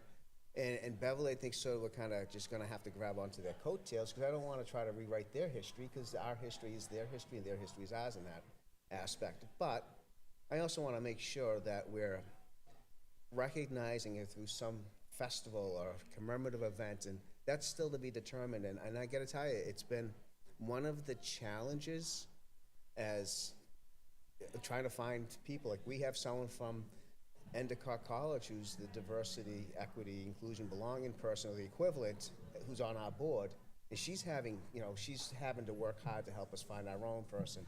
But I think someone from our own board may have found someone finally, and I'm hoping will come to fruition with, building out an activity or an event of some sort to properly commemorate it. And I think it's wonderful that the committee's doing its work to try to recognize that indigenous population that was here. Absolutely. I'm a history buff, and I enjoy reading about the history of this area. I actually have ancestors from this area. I'm a descendant of one of those Salem witches, There you go. Rebecca Nurse. So, learning about that, her daughter married a Russell, and they moved up to Vermont, and my grandmother was a Russells all the way down line. So it's a rich history of just learning about. Look at that. You ended up on this side of the bridge, although you have significance to Danvers, right? The Rebecca Nurse is over there. Yep. And history, I think it seems as everyone on this committee has an expertise of some sort, but the two things most of them have as well is a love for the city and its history, right? And I think that's what we all bring to the table. Sadly, none of us can be fired. Which is also, it's fun. I mean, really it is. It's, our first meeting, I don't remember if you recall, we all got together, and I don't even remember if it was I think it was at the restaurant we had our first meeting. I think so, yeah. And I said, look at the door, leave your, we're all type A personalities, leave your ego there and your agendas. Let's come together, work our tails off, and bring a great event to this city that can, really enjoy it and be proud of it, right? And just speaking, it's looking like it's going to be a great year. I mean, looking at some of the events that are coming up, I mean, everything that I'm looking at on the calendar, and this just like, I'm really excited just to be in 2026 and seeing some of these things, the work that the committee's been doing, putting together with the wall coming in to recognize the military history, to just the whole thing going down at Lynch Park with the recognizing the family, and so it's super exciting. Yeah, we have a lot of events going on, and a lot of community partners. I mean, BevCam is a big community partner with us. Main Street right now, I mean, we started a new event last year in December, which was the first event where Beverly 400 Plus and Beverly Main Street collaboratively went together, and we did the memory tree, which then also brought the veterans in down at Odell Park. And it was also trying to help stimulate some economic activity down there. So it was, and they're doing some other things down there, but that was the first event that we all worked together to build and bring out. And, as we've all said as a committee is, we're here till 26. We may be here a little after in 27 to dissolve ourselves, but what do we leave behind as a legacy? Like, we're gonna have a year-long, I mean, every month has some sort of an event. 95% of them have a historic significance to them, and we need to always remind ourselves, when we think of history, especially in this area, we're thinking about revolutionary colonial time because we're celebrating our 250th anniversary of the founding of the United States, and the fact that Beverly has a significant role in the founding of the American Navy, and I will still lay claim over Marblehead because we're celebrating first. But the battles this year, it happened in October of 1775. But it's Whitehall, New York, don't you? Yeah, I heard that somewhere in one of those, and there's a couple of other places like Funny. Pennsylvania, I think was the other one. Because I've driven through Whitehall, that's how you get to like the rest of the country from Vermont, is you go down through Whitehall. And every time you go, birthplace of the United States Navy. And then when I got to Beverly, they're like, we're the birthplace of the United States Navy. I'm like, what are you talking about? It's Whitehall. And so I guess there are some claims. So I guess we can lay claim before that. I believe we were before them too. Yeah. And just to tie in, I have a quick anecdote about the Vietnam War Memorial Wall. If you ever been to the one in Washington, D.C., it's amazing. It's just, I went down there for the first time, and I decided to look up to see if there were any Chapmans there. So I did. And I discovered there is a Robert L. Chapman, which is my name, who was born on March 3rd, 1943. I was born on March 3rd, 1963. Wow. In North Carolina. I was born in North Carolina. And it struck me that this kid, if I had been born 20 years earlier, my name could be up on that board. So it was chilling. Of course. And you just through the good grace of God, I was born in 63, and I didn't go off to Vietnam, but so many kids that did. So that history and recognizing is, it touches everybody. I know that Jim's been working on some of the historical aspects, telling stories about the history, and we don't want to lose that. Because your ancestors, as I said, I'm a history buff. Your ancestors, the people where you come from, it's just some great stories, and you don't want to lose those. And I think that this is really one of the important work that Beverly 400 is doing. It is, and the Vietnam Traveling Veterans Wall, we were working with Endicott College as one of our sponsors. but as well as a partner, look at, we as a committee will go out looking for sponsorships of some sort, but again, when we go to these institutions, these organizations, these businesses, it's not always, well, we know what we need. We need money and volunteers to fund and put these events on, but how do we work as a community partner? Because that's what Beverly is great about. It's a community partnership. You have the richest of the rich of the city and some of the, less fortunate in the city, but they all collaboratively work together. And we have organizations like Beverly Bootstraps and Family Promise, where we do really help each other. It really is a helping hand in this. It's the city that identifies as the town, and I kiddingly say doesn't want to become like Salem, right? Because we have that town-like feeling still. And it is great. And the Vietnam Wall coming here is, we see as each generation as it starts aging out, they're passing on. And I think for me, it's just, my father, my father-in-law, both veterans, they're in their early 80s. And, how much longer do they have? But I've been a very big proponent of the Veterans Council as a city councilor, that this was one of the things I wanted to make sure that we could recognize in our history. And it was a black mark in our history. These soldiers came back to our country, and they weren't welcomed back to this country. And and to me, it always in my head said, well, this is kind of a way of almost amending that, making amends through our history and the colonial piece. Like you said, we're going to recognize that in the 400 plus part. It goes a span of 400 years. The Cummings Center now, which was once the United Shoe, was built by Italian immigrants, and it was the largest concrete structure in the world. Oh, really? You know what I mean? And so, of that nature. And so, we have periods in time that we make sure we need to recognize, even our own history with slavery, and some of our forefathers in this this city or town at the time, they owned slaves, and it's not to bury our heads and not to recognize it, but it's to learn from it, right? Yeah, absolutely. Those who don't know history are doomed to repeat it. Is that the Absolutely the saying? Yeah. Well, I would just add, having served on this committee, and I know you tell everybody that it's the whole work of the committee, but Todd, you're a great driving force, and having you there, making sure we're all on task and doing it. I think I'm appreciative of the fact that you're there and doing it. So I would kudos to you for pulling it all together. And I know you're a humble guy who's going to say it's all the work of everybody. It is. So, Rob, I will first say thank you. I've been told just simply say thank you, Todd, and I will. But I also, with the caveat, it's a group of all of us. Yeah. It is all of us taking our experiences, expertise, our ideas. There's no bad ideas. Yeah. There's been, and I've come up with some last minute ideas, and I throw it at the committee or the board, and they look at me and they're like, you always do this to us, Todd, because it just pops in my head at that minute. And instead of holding it and maybe writing it down and waiting for the next meeting, let's throw it out there right now, because time is of the essence now. Mm-hmm. I mean, the reality is it's now we're June. I can't believe it. We got less than 6 months. Yeah. Right? And think about it. This year, in June 3rd, we did the partnership sponsorship with the Cabot to retire its marquee. Again, it's a time in history. And we did that, and that was another event that we did, and we'll start doing other events. We got the trail run that we'll be doing over, hopefully, at Moraine Farms, and then as well as the golf outing on October 20th. Those are fundraising events because we need to raise funds to put these events on. But, working with Main Street, working with you, it's been a lot easier to get these things done, thankfully.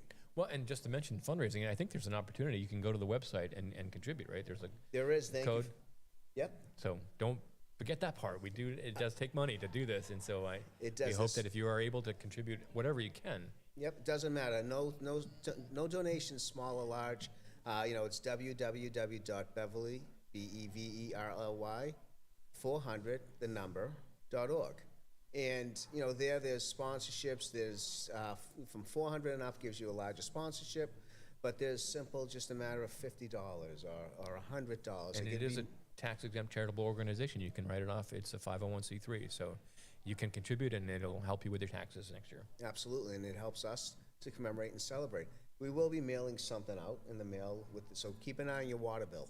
Yeah. So the water bill will be getting, in the next starting August, we'll start sending out, similar to what the Beverly Homecoming does, you know, explaining and for an ask for those who may not be comfortable with online donations. I get it, I truly do, because not everyone's either computer literate or they're afraid of a scam of some sort. So this way, it gives people the traditional ways of giving money Just to writing us. a check, you know. So we're hoping, like I said, it's, you know, we have a very robust schedule for next year.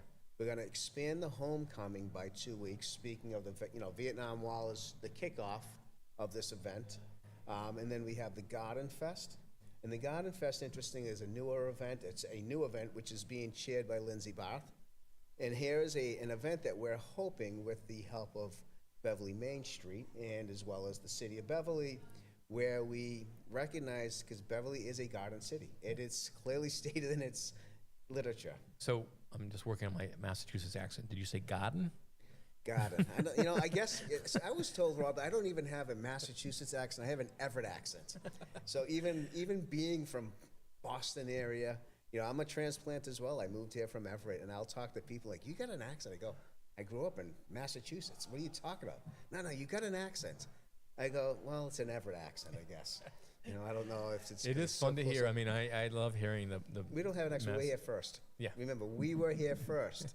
So I always tell people that. So remember, you know, you can come from Texas or Florida or Connecticut or, you know, Vermont. Vermont. Got to do the Vermont accent.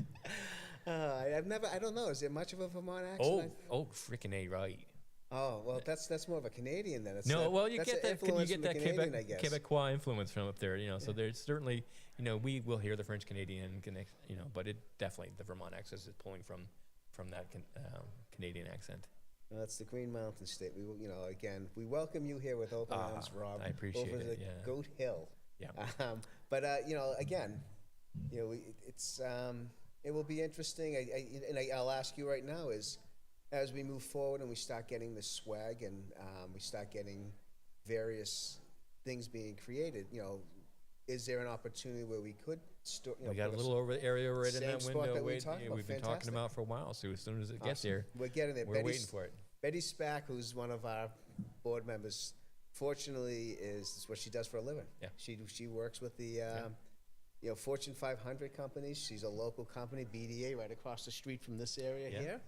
And I've known Betty since the time of the Ryleside Civic Association when I was the president there, and she was instrumental in helping us to turn us around financially with the getting us very, you know, low cost quality things. And we're hoping to do the same thing for the Beverly 400 Plus, is to be able to, you know, use this as another means of getting funds in to pay for these. You know, our budget for this year-long event is $435,000, which in comparative to Gloucester 400 Plus, who did theirs in '23, they raised $1.3 million. But their, like you had made a statement, was $375,000 of that went towards professional staff, Yeah. which that's what the direction they went in.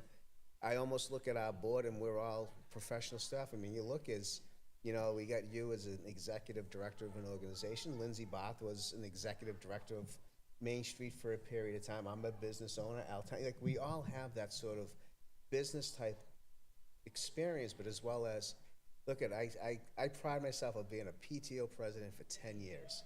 And I look at everything that I am a part of, I say, all right, I got a bunch of volunteers who are making not a single thing, and how do I keep them engaged, you know? And that's what we need to do, right? And so, of course, and I said this to Lindsay, is sometimes it's the bribery of food. I always say food makes it better. Food always makes it You know, better, so yeah. with having the Well, restaurant. especially from your place, that's good food. We're fortunate with that. And then Al's always been good. Al's stepped up, and he'll get some food from one of the local establishments. And so we're able to, you know, feed us at least during the 6 to 8 hour fourth Tuesday of every month. One of my favorite things about Beverly is the food. It's the Yeah. restaurants. It's just And we do. We're a mecca of restaurants, yeah. right? And you're bringing stuff like satellites for like A and B. You know, they're down by North Station, but Yep. they brought it up to Beverly. Yep. And then I think Regina Pizza's now over in Cummings. Lacachara's out of Lacachara is Melrose originally. Yeah, yeah. You know, and that's the beauty. Like you said, Beverly, interesting. You look at it, right? we're a garden city, so we're going to recognize that aspect of it as the Garden Fest. But we're also an arts cultural center, right? Yeah. We have, no particular order, we have Cabot, Lockham, off Broadway, or off Cabot, rather. North Shore. North Shore Music Theater. We have Montserrat College of Art. Yeah. We are an art city, which we need to really, really work towards that. I mean, I know the city many years ago with Main Street was working towards that. Arts Fest sort of came out of that, activating the downtown, the block party, and the downtown trick or treating. And the first downtown trick or treating, I will never forget it. It was like Frogger, because when it was first started, the inception, it was by Main Street, and you put an orange, and if you wanted to volunteer, you'd put your sign up that you were working with the Main Streets to give out candy. But the road wasn't closed. Yeah. And so you'd be going back and forth dodging cars. And fortunately, as this event grew over time, and I want to say it was Mayor Cahill who ended up closing the road down, and now you've witnessed it. There's thousands of kids now that enjoy it. It's a family event, and economically speaking, I can speak for my own restaurant. I'm outside of the downtown area, closer to the Salem-Beverly Bridge, but there's not a night when that Halloween bash happens that I'm not getting reservations for families to get pizza afterwards. And so that's kind of what the idea of these events are, to be family fun events, but as well to be an economic driver for downtown businesses, Rantoul included. Well, shout out to Beverly Main Streets for the events that they do. I know today, just seeing with the activity out there on Cabot Street with all the artists, and I know the block party's coming up, Yep. and then it's just a great organization to be a partner with. We love those guys. My hopes, and I always, again, talking from, as an organization from Beverly 400 Plus, when we had a discussion on what do we leave behind as an organization. Now, we can leave actual infrastructure behind. We can do a time capsule, and there's a talk of possibly a pollinator garden down at Beverly Commons, and as well as the possible project at Independence Park to enhance that whole aspect of the battle between the Hannah and the Nautilus, as well as the reading of the Declaration of Independence was held there. But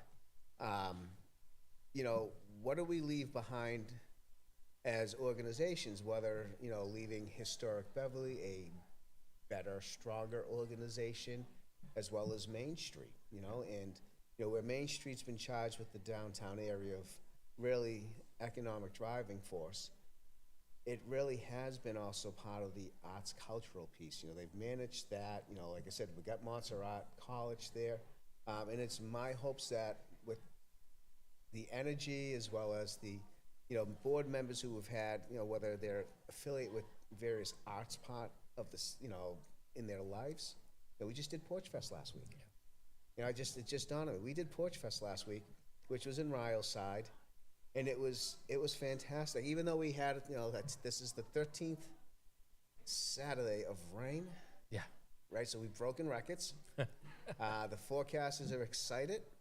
If it's not a Saturday, if it's not raining now, but it rained out last week. Yeah. But I gotta tell you, I drove around and it didn't really open up until 2 o'clock. And so the way the arts committee with Lindsay was, they did blocks of 12 to 1, 1 to 2, and then 2 to 3, and it was 25 bands hosted by 25 locations, and they had tents up, or they were on the porch, and they were well prepared. But the crowd that it was attracting was phenomenal. And even though when it poured out, people just popped their umbrellas up, Yeah. it became a party. Yeah. So it's been great. And, interesting having it in, Ryleside. Listen, we got 2 broken bridges. Yep. And so, recognizing what can and can't happen, it was nice to see the vehicular traffic has been lessened for this particular event. So people were in the streets, listening to the music. And although their block may have been for an hour, these hosts end up making it a bigger event for themselves. And the idea is, I had talked with a member of the Hastings House, or the Beverly Farms Committee over there, is they heard when that we were doing this Porch Fest in Ryleside, and they were A little jealous. envious, Yeah, right? I yeah. don't want to say jealous because they do a lot, but I'll say envious. And it's interesting, for me, how did we do it? And it, look at, I think, several members are Ryle-siders. I'm a Ryle-sider. That's my neighborhood. We have the, association was well organized, so it seemed to make sense of doing it that way.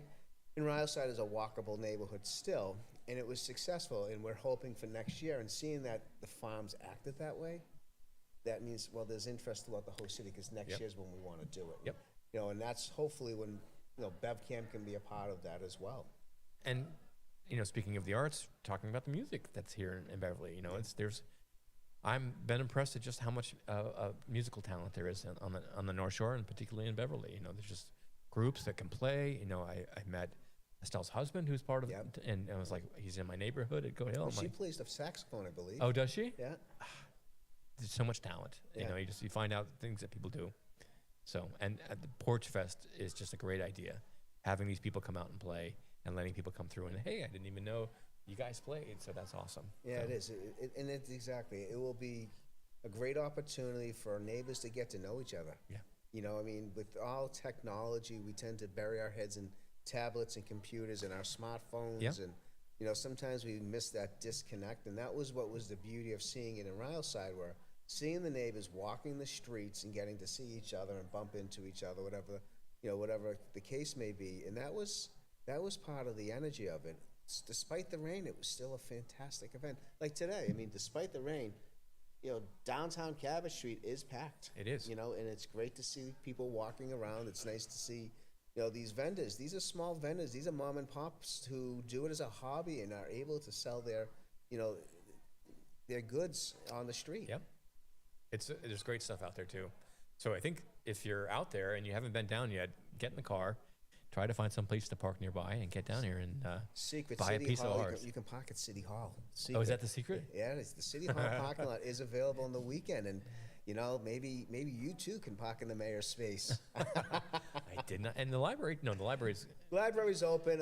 Look, you don't want to discourage people. You don't want to have people not going because it's being filled, but it's a public parking lot, right? But look, we have a lot of municipal spaces that are downtown.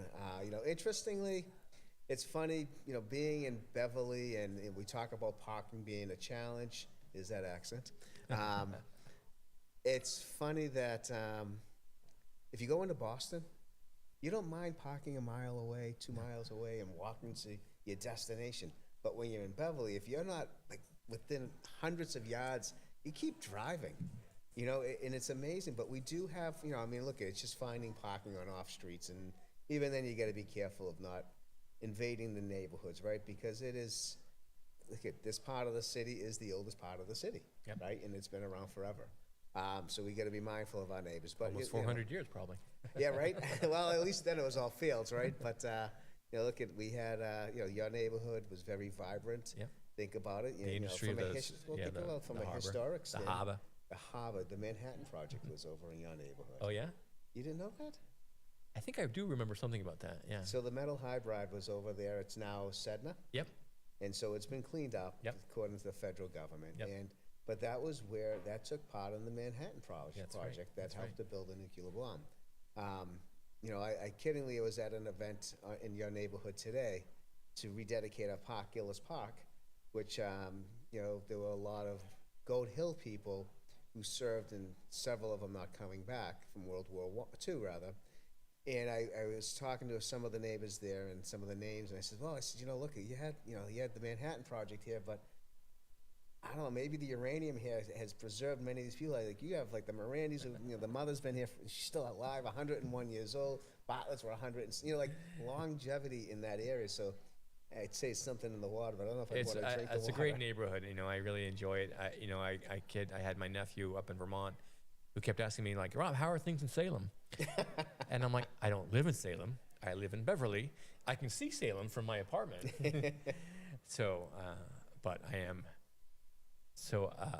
a proud Goat Hill resident. It's a fantastic neighborhood. First of all, there's not much traffic there. People don't kind of go over there. They're coming down 1A, headed for the bridge, unless you're going into that neighborhood. Yeah, unless you know the back roads, you're not taking. Yeah, them. but I can get anywhere. Yeah. if I want to go across the bridge into Salem, or if I Well- get to downtown. Well, let me ask you this. How's it been the past 2 years with the National Grid transmission line? How's that? I, track? you know, I'm a big fan of upgrading infrastructure, so Yeah. I am always appreciative of the fact that we're getting. So I'm not one of those people who are like, I'm like, go ahead, rip the street up, do it as quickly as possible, Yeah. and let's get some infrastructure in place because you need to update that stuff for as we move on. You got stuff that's antiquated, you got to get in there. So, no, it hasn't been that bad at all. I always find parking. Don't let your neighbors know and hear that. I think they'll disagree with you. It could be, but it's I recognize the fact that you got to get in there and do the work. It's just needed. Well, and So- it's nice too, is, where you do live, and, you're so close to the waterfront. We get Glover's Wharf, Yeah. right? I mean, that's all been done over, to the credit of the Harbor Management Authority and our own, DP, Department of Public Service, the work that they've done. It looks fantastic. We get, and that can be debated because of the parking problems of having, the new restaurant on the waterfront. Not that that's what makes a waterfront, because we have some natural beauty there, right? We have Dane Street Beach and Independence Park and Lynch Park just in this area alone. Yeah. We're fortunate. As a Vermont boy who spent most of his life up in the mountains, to be a half a block from the water, I'm like, I really do think I could spend the rest of my life by the water. Yeah, and, look, we got Prospect Hill. There's so there's a hilly area. Yeah. If you want to get a little hiking, but it's not a mountain like Green Mountains. No, it's not a mountain. I totally agree. Well, but I grew up in Stowe, which is Mount Mansfield is the tallest mountain in Vermont, which is not very tall. It's it's 4,200 peak. you're talking to a person who grew up in Everett, that basically is all asphalt. My neighborhood, there was a little area that we called the valley because it was overgrown trees and shrubbery and stuff.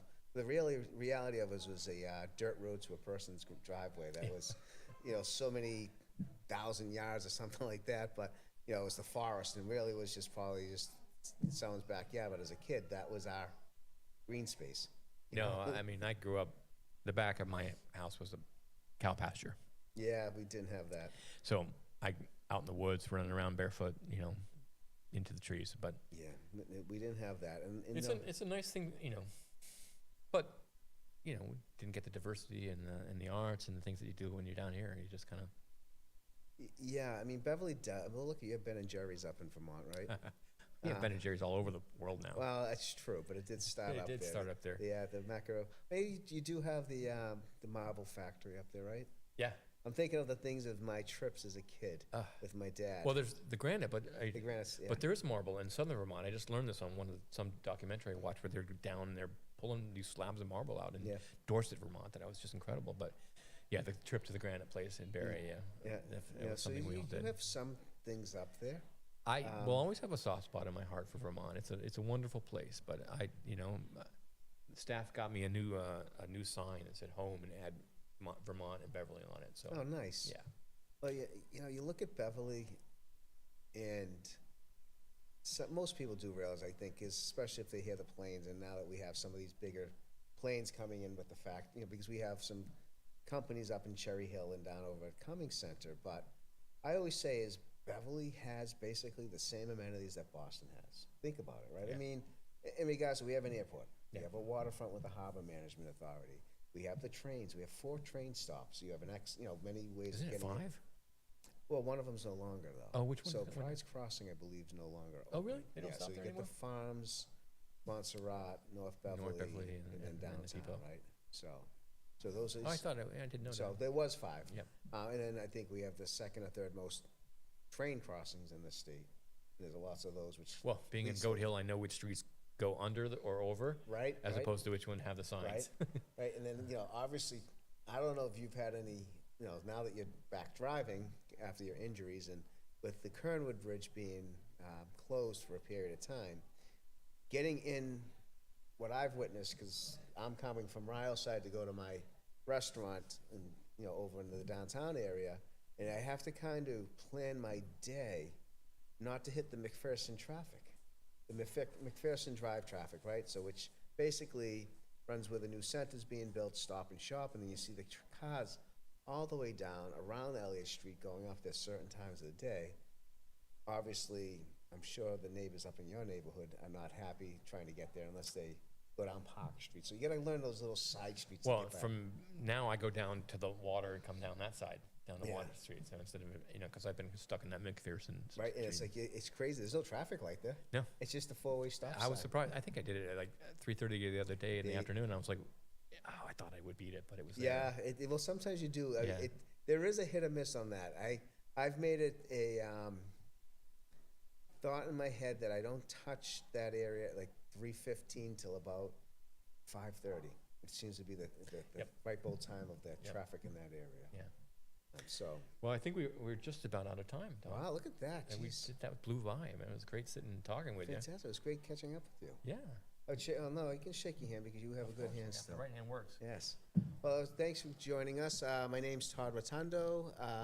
I'm happy to have had Rob with us today, kind of just reminiscing over what's going to be happening, what we've done, what's going forward, some of the past, where Rob's come from.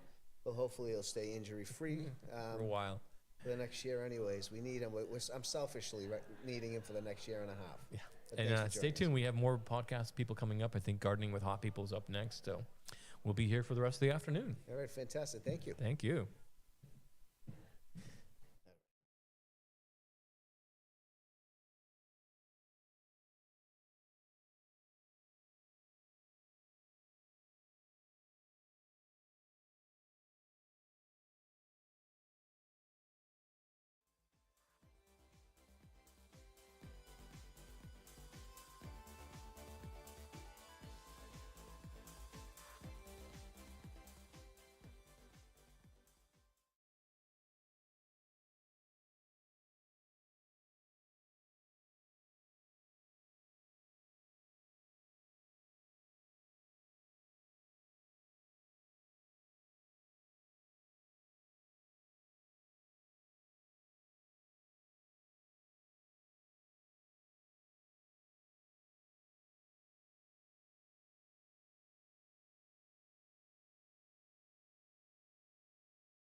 we can start Cool. anytime we want. Hello. Are we live? Live from BevCam. Live from BevCam. Welcome to Gardening for Hot People. We are at Arts Fest. Yes, Arts Fest Beverly in Beverly, Massachusetts. We're at BevCam where we always record, and currently from 10 to 4 today, Arts Fest is happening. And What is Arts Fest? Arts Fest is a festival of arts. They shut down all of Cabot Street, and they set up 150 different artists, makers, vendors all along the street, and it's a party. We've got music and food and handmade art, and the whole town comes out to support. So we thought this would be a good time to do a live AMA for the podcast. My friend Becky said that she was going to come and harass me, so I hope that she does that. Nice. Because it would be fun. And even if we don't have a ton of people come through, because this is a brand new thing for BevCam, we do have some listener questions. So our podcast, we usually don't do AMAs. We'll pick a topic or we'll have a guest, and we'll talk about gardening, we'll talk about climate, we'll talk about how those two things interact, and the main thing is we tell you how to do things the right way, which there are like many different ways to garden correctly. There's like, it's one of those things that you can do and do correctly, that you don't have to worry about like messing up too, because plants are very forgiving. But we try to help you like understand like the background of plants. Like, what is a native plant? What's an invasive plant? Like those things actually have like real definitions.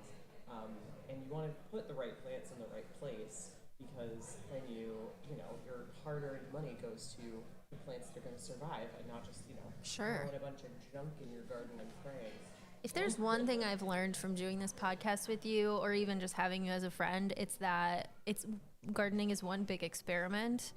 And so it's really helping me to shift my perspective about it, so I don't get too precious in the garden when because it's gonna bum you out. I think there's gonna be things that bum you out, and you just have to move on to the next thing and try again, maybe in a different spot or next year, and then also patience is a big part of it too. Yes, what I always like to tell people is that in terms of plants, and if they pass, they have If they unalive themselves. different idea of life. So plants will actually, they'll be dead, and then they'll decompose, and then they'll go back into the earth, and then they'll come back up as a new plant through nutrients. Yes. It's a totally different life cycle. We have our first question from a live listener. What's going on?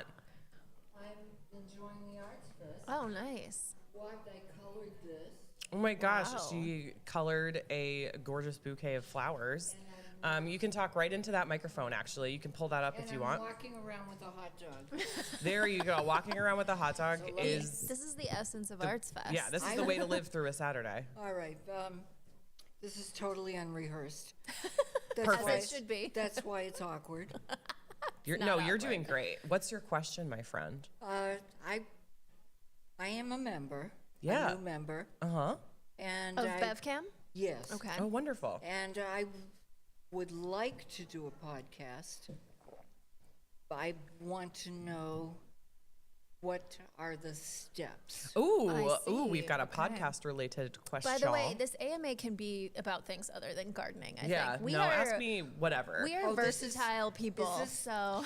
This is Gardening for Hot People. Welcome. But That's my favorite title Oh my God. of all the programs. Oh my God, that means so no much to us. favoritism. But we can talk about how we got started, because it's kind of fresh in our minds. Yeah. Because we just started this Oh, year. I see. The questions. Yeah. They can be were whatever about you gardening. want. It doesn't have They to can be about anything. We do podcasting, so we could talk about podcasting. So, do you have a topic that you're thinking about doing for a podcast? Because that's kind of, kind of where it starts. I'm not sure, but I do stand-up comedy. Oh. And I did 15 minutes.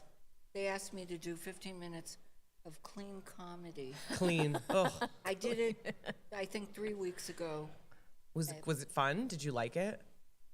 Yes. Do yes. you have a joke that you want to tell us right now? It's okay. We're putting you on the spot. But Well, this is what stand-up comedy all right. is. So isn't how it? about this?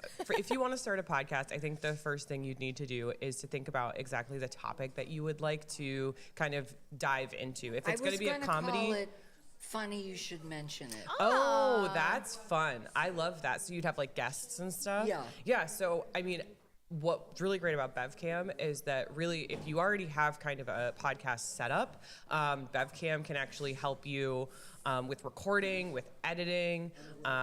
They even do like the video portion. And all you need to do is just like book some time.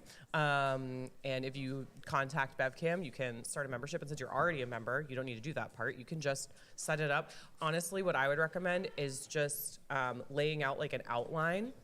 Like Okay. writing it out or typing it out and having it with you, and then just keeping an eye on time while you do it, so that, you know, I think the multitasking that happens during podcasting is you kind of have to keep an eye on the time and talk about whatever you want to talk about, and that's like the main skill I think you need. Does that help? So when Cheryl and I were first starting, we're both business owners, so we're kind of type A, like super organized. So we immediately started an Excel spreadsheet that we shared with each other. So that was important when, you know, when having multiple people, that's important. But it's helpful even if you're doing it by yourself, just so you can keep your thoughts organized. You have a tab for topics you want to talk about, and then do like a template layout of,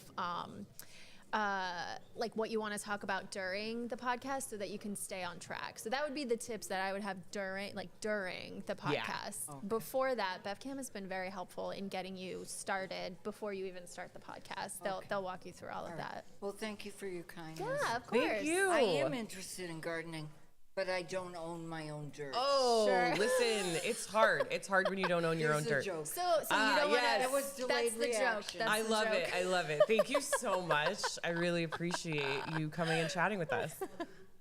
Who's next? What We've were got you a whole gonna- line here. Were you gonna show me something? Oh no. Thank you so much. Take care. Good All right. luck. So now that we've had our dress rehearsal with our very first question, can you give us your name and where you that live? was only question one? That was question one. You're only question just two. We're just started. Oh, starting. well, okay. All right. So name and where you're from, please. My name is Wayne Miller. Cool. Hey, Wayne. I'm from Beverly, Massachusetts, Oh, where hell I yeah. have lived for 70 years now. So I'm a native. Yeah. Oh yeah, I think you are. You I like are natives. a You're a native. native You plant. got a native right here. I'm a native plant. Yeah, been here for So for what's all your of that. question, Wayne? Well, I serve on the Open Space and Rec Committee. Thought you I looked am also, familiar. And I am also co-founder of Green Beverly. Oh, you're that Wayne. Okay. It's all I've connecting. Heard of you. Yes. Well, and I no longer am on the board of Green Okay. Beverly temporarily. I think I'll go back someday, hopefully, to the board, but I don't serve on the board currently. And I don't know what your connection with Green Beverly is or has been or might be in the future. Maybe you want to address that. Oh, yeah. So I actually, so I run Plant Magic Gardens. It's a local gardening company. We focus on eco-conscious and native gardens. We design, install, and maintain them. And so I function as a consultant for Green Beverly, actually. I work really closely with Dean Berg. Shelley, if you know Shelley. Of course. And so I do a lot of consulting. I actually also have organized the invasive plant task force That's you. That's me. Oh, there me was- and a bunch of very amazing volunteers. I cannot take all the credit at all. I work with a few really amazing people who, like Becca, George, and Joy, who helped us really get started and put together some task force teams over this past winter. So we've been doing that over at JC Phillips. And right now we're actually discussing doing something called a BioBlitz in partnership with Grow Native. It's just in the planning stages, but what a BioBlitz is you get a bunch of people who all download something like iNaturalist, an app that can ID different plants and animals. I and use bugs. Seek. Yes, so Seek by iNaturalist, and you have everyone just go and take as many pictures of as many things as possible so you can have a much better idea of what is in a forest. And the reason why we want to do that is because we actually might be coming to both the Open Spaces Committee and CONCOM to talk about, some longer term goals for J.C. Phillips because the invasive plant problem in that forest is so bad. So that's the main thing I work on right now with Green Beverly. And then just through Plant Magic, I answer questions. I'm one of the people that they call up once in a while and go, I got a question about native plants. And I just like to be able to, help the community understand, that planting native is actually really easy. I've been helping out Alistair with some of the plantings that he's doing around the community center near him on Hill Street. And, I just answer a lot of questions for Green Bev, actually. So very involved great. with Green Beverly. Yeah, no, me and Green Wonderful. Beverly, we're like tight. Great. Well, here's a little shameless plug then. If you go Good. to greenbeverly.org, you can put in any question you like about anything relating to sustainability. Yes. I was the solar coach Oh, awesome. for a while. I'm now in the solar business, so I can't be coach anymore. Oh, yeah. But if Is you that go why to, you left the It board? is. Okay. It is. I decided I Getting the could put tea. more glass on more roofs Sure. by going out on my own than what we were pursuing. Oh, Snaps for okay. Wayne. Yes. Love to hear that. I love that. But greenbeverly.org for any questions if they're to do with composting or EVs or Yep. anything. Just Oh, go there oh, and yeah. you will get people sometimes nearly as competent as you to Oh, answer yeah. those questions. There are some really, really cool coaches. And we speak on behalf of the Open Space and Rec Committee. Would love to have you come and present to us. Oh, yeah. We're still always in looking forward to that. planning stages, but you will definitely be hearing from us. Great. Thank you very much for all your work. Thank you Appreciate it. so I'm much, not, Wayne. Just so you know, I'm not affiliated with Plant Magic Gardens. I just come on the pod to ask her questions and to be here as the layman person to be like, what does that mean? But Katie So is I'm a not green really business. involved. I am a green business. I own Soy Much Brighter Candle Oh, you Company do? on Rantoul. I also run the vegan market. I think you rent that building from my cousin Tom Alexander. Yes, I do. I love He's Tom. my He's your cousin. cousin. Oh, no That's way. great. This is a small city, and I've been here for a It long really time. is. Yeah, I love Tom. He is really a great landlord of all the landlords, that you Tom could is have. great, and he's a amazing. good dear friend of mine as Yes. well as a relative. That's great. I love to hear that. Hi, Tom. Yeah. Beverly's about he the won't size of a listen, but- thimble. Thank you again very Thank much. you. It was nice Thank meeting you. you. Enjoy Arts Fest. All right, we have another question from BevCam's own. Hi, my name's are you? Liz, and I work at BevCam, and I have a question. How do I go viral? Oh, okay. First you have to get really sick. Oh, We've never gone viral. We've so never we gone don't know. viral. I gotta be honest, that's not one that I like. I mean, I think that the idea of going viral to me matters much less than creating quality content. Yes. I think a lot of people have a want for fame, which is totally fair. that's me. I would like to be famous. Yes. I mean, I totally understand. But so I don't watch this show, but I think a really good little sound bite that I saw from the commercial, like Logan Paul, that little piece of crap. No. So he has a show with his family, and one of the little sound bites they have in the commercial that's advertising it is like, the real currency in America is attention. And honestly, he's correct. I hate to say that, but I think that if you want to go viral, I think the main thing you need to do is do something that just catches people's attention. Okay. That doesn't necessarily mean that it's quality content, or that it's something really valuable, or that it's something even very good sometimes. But I think that the main thing about going viral is just keeping people's interest. And it doesn't have to be for long, but it has to be like, interesting enough that someone goes, oh my God, I have to share this. I think niche is really what you're looking for here. Niche, maybe even never done before, something interesting, educational, funny. I would say value, actually, also. Really? Yes, Yeah. I would say value. The thing about virality, though, is that most of the time it's going to be temporary. So it's like once you get that one viral thing, whether it's on social media or whatever it is that you're doing, then you feel the pressure to keep it up and continue with that, and it's almost impossible to. Liz just ran outside. Just left us. the beauty of live podcasting. Anyway, for the listeners who are still here, I don't know. That's just my opinion. I feel like going viral is kind of like It's a snack. it's a lost cause. It's a You get candy. it once, it becomes addicting, and then you can't really achieve it again unless you're like a rich and famous person. Did you catch all that, Liz? Yeah. Did you get all that? I did. Thank you. That was really helpful. Oh my gosh. Hello. We have another live question. I was just pulled right off the streets. Oh, yeah. And can you tell us your name and where you're from? My name is Lindsay Barth. I am from Beverly, and I guess I have a gardening question because I literally just put all my plants in yesterday, which I feel like is already late. Am I late? No. Vegetables? We're still planting. So Okay. you're good. I'm We're good? doing a lot of planting. I'm like, late? What? No, the planting season has also lengthened in our area due to that beautiful thing called climate change. Yes. So you have plenty of time. Fantastic. All right, Um, great. So I have everything in the ground. How the hell do I keep all the weeds out? What should I be putting on the floor of my garden? Yes. So depending, how big is your garden? Is it like a 4x8 raised bed? Is it like? It's like it's about half the size of this room. Okay, so it's for all the giant. people Okay, listening. yeah. So That's helpful. I would say that's probably like 30 by 15 or something like that. Yeah. All right, so it's big. It's a good guy. So the thing about weeds is that if you don't pull them and they go to seed, you'll just end up with a bigger issue, right? Which I'm sure you're finding. Yeah. Number one, don't weed whack them. That's Okay. something that people do. And what happens is if it's already gone to seed, you're effectively just giving them like a really good way to spread. Okay. The main thing you want to do is preventative maintenance. Okay. So if you have a garden that big, you want to lock down like a whole Saturday and weed that garden, and then I would mulch it. Okay. If it's a new garden, which just sounds like it is, it's fresh, it's Yeah. new-ish. Yeah. So you're gonna have a lot of space between the plants. Yes.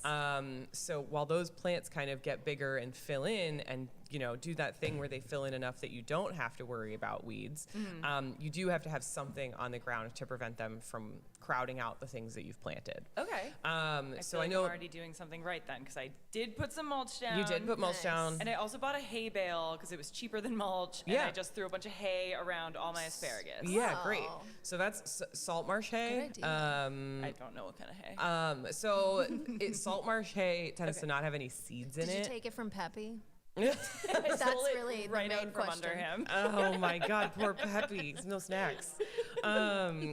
But yeah, so I mean, when you use hay, like you want to make sure you're using, I mean, I like salt marsh hay. If you just use regular hay, sometimes there are seeds in the hay. Gotcha. So you Okay. may have inadvertently be. Gave it more weeds. Just gave it more Yeah, weeds. sick. All right, love it. Love it. I mean, mulches can be, they can be chipped leaves, they can be chipped wood. I actually tell people, as you're weeding, as long as it doesn't have seeds on it, some weeds you can just pull and like throw on the ground, and then it kind of, just starts to die create its and- own mulch. But really, you have to be sure that there's no seeds, and that's not like an aggressive weed that's going to reroot just from laying on the ground. How do you know what the seeds of a certain weed look like? Well, Do they if look it's like already seeds? flowered, like if you've already seen flowers, there's a good chance that there's already seeds because seeds form after the flowers, after they've been pollinated. So seeds, a lot of times, like for grasses, you're gonna see like the little tails sticking up. Or you'll see if it's flowers, like little pods almost at the tops of the Right. stems. Okay. So if you already did some mulch and it's the weeds are popping up, I mean, you might also just have like a lot of weeds in your seed bank. So you might have to spend some time weeding. If you're still finding that, if you weed a whole bunch one Saturday morning and then they're all just back the next week, my favorite thing to do is put down either cardboard or pet paper weed blocker. Yep. And we have actually used, like if you just go to like your local hardware store, like the painter's paper that they put down, that like craft paper in a roll. Okay. It's very maybe it's not like, like certified organic paper, but it works. Yeah. You can put that down. and then you can put mulch on top. Okay. So then what you're doing then is suppressing that seed bank. Yeah. So then really you would only have to worry about weeds when you dig a hole and plant a plant and kind of disturb the soil a little bit. Okay. So you'll see in our garden sometimes it'll be like pretty free of weeds except for like right where we've planted some stuff, and then it's a lot easier to just go through and like weed just around the new plantings. Yep. Because the rest of it is like really suppressed. Yeah, I like that. Good places to get mulch. If you are having weed issues, I would not recommend getting city compost. City compost is not heated enough to kill the weed seeds. So, you just have to be aware of that. If you're getting city compost, it is free, so that's the trade-off. But if you do want good mulch locally here in Bev, I really enjoy the mulch at Brookends Farm. I've used it many times throughout the past several years of my business. And what I usually tell people is if you've got a buddy, that's the best way to do it, because then you can just get a bunch of mulch delivered in a pile and just kind of like take what you need. Yeah. But yeah, using that is going to be really helpful. And their wood mulches are organic and will keep the weeds down more than just like a light leafy mulch. What about leaves? Cool. Can you You use can that use as mulch? leaves. You can use leaves, but if they're really new plants, sometimes you don't want, like, leaves can be kind of like fluffy and blow Yeah. around, and you don't Yeah. want them to accidentally cover your new plants. Gotcha. Okay. Does this help? This is very helpful. Okay, yes. good. I'm so gonna glad. go buy a bunch of mulch right now. I love that. Yeah. Thank you so Best much. of luck. Good to see you, Happy Lindsay. Arts Fest. You Happy Arts too. Fest. Thank Enjoy you. your day. You too. Hi, Mikey. Hello, ya? hello. How you guys doing? How you guys doing? I'm good. I'm Good. good. Wait, what is your name and where are you from? For the audience. Hello, my name is Mikey Lugo Jr. I am the madman in the box, of course. Yeah, I definitely have a title of my own. I live in Beverly, and I do enjoy my presence around here. So Mikey is a famous local who bops around to all the stores and the arts fests and gets to know everyone. He's everybody's friend. I didn't know that. Hi, Mikey. I'm Mikey is Cheryl. It's great to everybody's meet friend. nice to meet you too. Yeah, I keep forgetting Katie. Katie's not wrong about that, because for a very long time, every Saturday and Sunday, I go walk around the town and say hi to all the lovely people, and That's so nice. and it's like my exercises and stuff, and it's like my own personal time thing to do, because my mom and dad has their own thing, and they allow me to do all of this for the funds and stuff, Yeah, which the funds. yeah, Or gardening. actually, well, I do have a question. What do you think about podcasting? How do you think podcasting would work in this day and age? What do you mean? Be more specific. Like, if people wanted to get interested with, with the topics that people would like to hear and see in the modern age, like, anything that is prevalent or anything new. Are you wondering if it's worth it? Yeah, something like that. Yeah. Okay. I would say yes. We're currently doing a podcast called Gardening for Hot People, and it's about gardening. Cheryl owns a gardening business. And even if nobody listens, I would still do this podcast because it's a lot of fun. Yeah. But people do listen. Yeah, It's one of the thankfully. main, I think, avenues of consuming content these days, podcasting, because you can bring it anywhere with you. You can take it on a walk. You can listen to it in the car. You can listen to it at home when you're cleaning, So I think it's worth it if you're thinking about starting It's also one. like on-demand content. I think that to me, this feels like an evolution of radio, Yes. because Yeah. a lot of the younger generations don't listen to AM, FM. Yeah. Because here, if you want I'll go in depth with myself with this, because here's the funny thing. As a person who grown up with radio and on demand, a lot of people nowadays would be like, "What the hell is on demand? Yeah. Or what the hell is the Yeah. radio? What is all of this?" I've been taught with this knowledge by my dad, which, by the way, everyone can hear me with this, right? Yes. Yes. Hello, people. Yeah, I'm telling my stuff. So, so basically, my dad and my mom have given me the knowledge of what the radio is and what Yes. like all these other things are. I personally think that us having this type of knowledge of the radio, the on demand, all these streamings and stuff, it's so interesting, because we are like evolving so quickly with television and like with programs and stuff, because I remember in my day, which yes, I'm 23 turning 24, just so y'all know right now, I am a young person. You're ancient.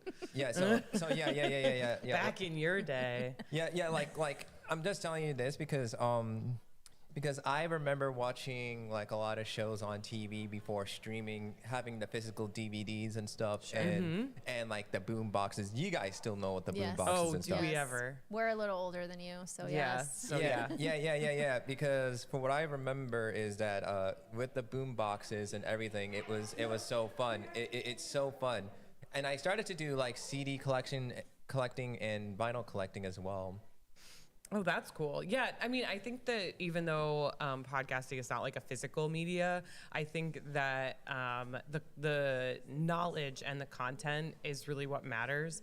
I think that it's one of the few ways that people can kind of like go deep on a topic with experts without having to pay anything. Like you can learn a lot from podcasts. I think it's very accessible on both ends. It's accessible these days to start a pod, and it's accessible to listen because you don't have to pay to listen unless, you know, somebody has a subscribe channel or whatever. But it's easily accessible on both ends too, which is a great feature. Yeah, I like that. And funny enough, I was trying to get into podcasts for some time, and it's been like my go-to thing once in a while if I wanted to, you know, take a break or like meditate or just, you know, do my art. Sure.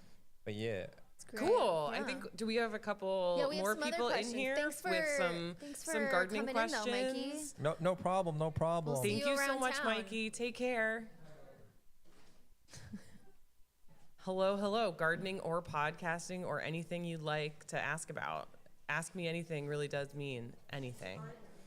I am a gardener. You are a gardener. Yes, a very avid gardener. Oh, wow. What's your name? Where are you from?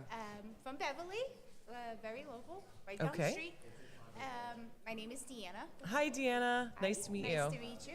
I have a bit of a challenge in my garden. I have a very large maple tree. Like a Norway maple? Sugar. No. Oh, okay. So Those are gone. Oh, good. Love to hear it. Yes, I know. I have a very large sugar maple. Oh, beautiful. That I love. And of course, under a maple, what do? A very blank space. I would prefer natives. If you may have any suggestions of what could grow Good under question. a dry shade. Yeah, so one of my favorite things to do underneath maple trees or any native tree is to do something, it's called soft landings. So if you're kind of like trying to do more research after this, if you look up soft landing gardens, the idea is that whatever like bugs and creatures are supported by that native maple tree, they then do need somewhere to land. So are you currently taking all the leaves away from the area underneath? Is it just like, you know, do you like leaf blow under it or like chop the leaves up? Usually. So it part of provides a very thick blanket. I do try to take some away because so the thing about the leaves dropping off of trees is that they do disintegrate and then work on the soil. So when you take away too many of the leaves, you ultimately will end up with kind of a compacted, really dry, like not too good soil to plant in. Okay. So if you just, you know, take a plant, throw it in there, water it, hope that it lives, it's not really going to have the kind of nutrients that it needs in order to survive, because the tree is then kind of taking up all of the nutrients, and if not all the leaves have been disintegrating there for the past several years, it's kind of running on a deficiency. So what I generally recommend is because it's so hard to kind of like dig in the soil. Yeah, I really try not to. Yeah, it's so hard to dig in the soil that we do a couple different things for a garden like that. Number one is we may actually till the first couple inches. We're not really a tilling company. We like to do like layering and not destroy the mycelium network, all that stuff. But if there's like a spot like that where it's been kind of, you know, neglected for a while, sometimes it is worth breaking it up so you can plant more easily. You don't want to till down too far, obviously, because you're trying not to hit tree roots. But and if you're like, tilling's really not for me, not super interested in renting a machine from Home Depot, then I would recommend using plant plugs, which is when you get like a plug tray. You're nodding. You seem familiar. Yes, I am very. I just put a bunch of speaking of plugs, geraniums. Like wild geraniums? Wild geranium. Oh, like geranium plugs maculatum. in there to try to. So did get you something? put any like mulch or anything around them? I know. Well, this year I just did a light layer of compost. Okay, just yeah. a very thin layer of compost over the area. Just So to that try to may give it- work. My favorites for something like that are asters and hay-scented fern. Geranium maculatum can do okay in like a dry shade area. It's a great choice, honestly. But the more plants that you plant, the more likely it all is to survive, which kind of feels a little scary because you're like, cool, so I have to invest more money in I do prey. have some hostas, excuse me. I do have some hostas living under there, and Oh, they okay. actually are doing pretty good because the area is actually on a slope. Is that your friend? The area is on a slope, so Oh, when it nice. rains, a lot It all of water rushes goes off. over that area, so it, you know. So I would say this year, try to leave the leaves. Okay. Like try to like leave it in that area, Okay. and maybe if you're worried about them blowing around or things like that, like you could, put some sticks over the top of them so that they don't blow away Okay. all over your yard. Or you can also put compost over the top of them. I understand if you want to take out some, but they Yeah. will disintegrate so much over the winter that you're probably not going to end up with as much as you think because maple leaves disintegrate pretty quickly. Yeah, okay. So the geraniums are going to need something like that in order to make it to the next season. If you're like, I don't know that I want to do the leaves, my favorite mulch for this kind of thing, especially for compacted soil, is the Terra mulch from Brick Ends. It's made of composted horse bedding. So you can try that, but you have to get it in bulk. So the other thing you can do is just get a manure-based compost and Okay. lay it on a little thicker. Because what you're trying to do is just add as many like nutrients to that soil as fast as possible. Not sure. I got my compost from the Essex Co-op. It is organic, Oh, yeah. so Yeah. I'm pretty sure it was manure based. Oh, great. So, I mean, it they might get just, it from a place in Gloucester. yeah, it might be worth adding like even more of it over the top of leaves so that the leaves don't move. Okay, Do you know what I that mean? is- So yeah, then, and also because you're adding compost that already has microbes that will help break down those leaves as well. So that could really help work on the soil in a way that's like not too expensive too. But yeah, no, I mean 100%. With the geranium maculatum, the plants that I would add are like hay-scented fern, Christmas fern. This is under the sugar maple? Under the sugar maple, yeah, with the geranium maculatum. And then I also really like whitewood aster because it reseeds like crazy and it's too bitter for the bunnies to like it. So usually they I don't have eat it. lots of bunnies. Yeah, so the whitewood aster is one of the only asters that the bunnies don't nibble. Really? Mm-hmm. Okay. I did Amazing. pick up some natives at the plant giveaway, so Oh, those good. are in that area. But Oh, great. From Green Beverly, right? Yes, from Green Beverly. Yeah, I was very excited. But yeah, I will. The only question I have about the wood asters, because I was tempted to buy them. My issue is I have a neighbor who's actually present, and I'm very good friends with, and our yards are open Okay. to each other, and they have a beautiful lawn in that area.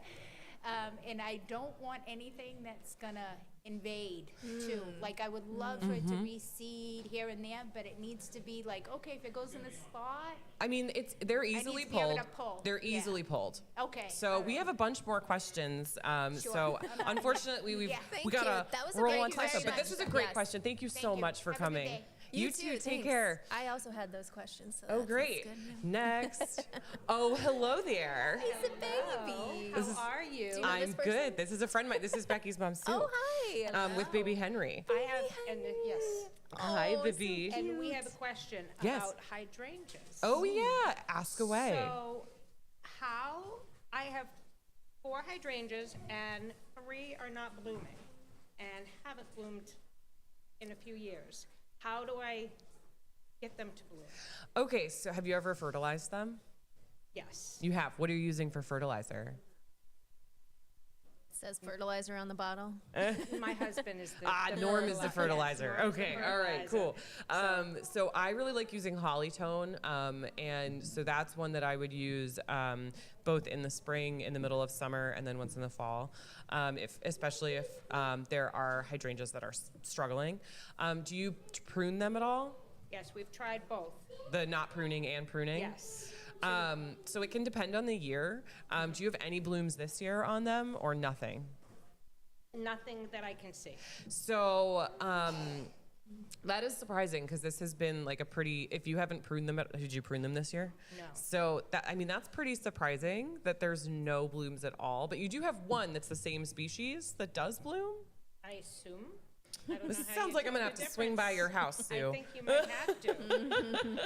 Because they were beautiful, big, bright, beautiful. Are they blue in shade or flowers. something? No. Or, huh. Full sun. Because Right that's in what's the happening front. to mine. Yep, Mine full are in sun. shade, so they're. That is really odd if you're doing, I'm gonna have to ask Norm what he's using for fertilizer because they do need like a kind of acidic fertilizer in order to function. So it maybe a different fertilizer would help. 'Cause the ones in the Yeah. in the beds Next- along my house Uh-huh. are blooming. Yeah, that's really odd. I mean, also the thing about some older hydrangeas is if they had been pruned a lot, sometimes it takes them a while to recover. So if you've been like kind of swapping year after year, sometimes it's like not giving them enough time to like figure it out.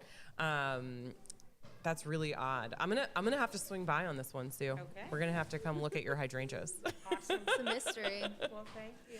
Thank you. Thank you for coming. Thank you for bringing my favorite baby. Don't tell the other babies. I won't.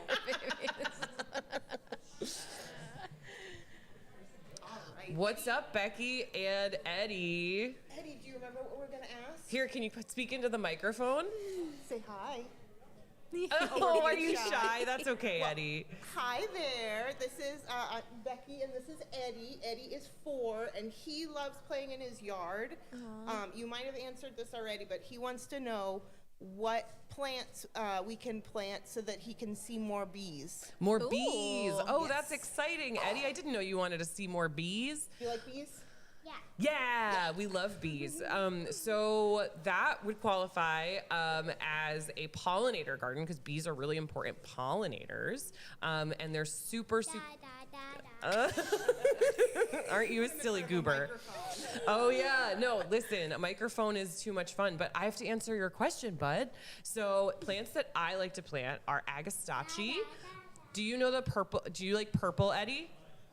You love purple. Okay, well, agastache is a purple flower that the bees love.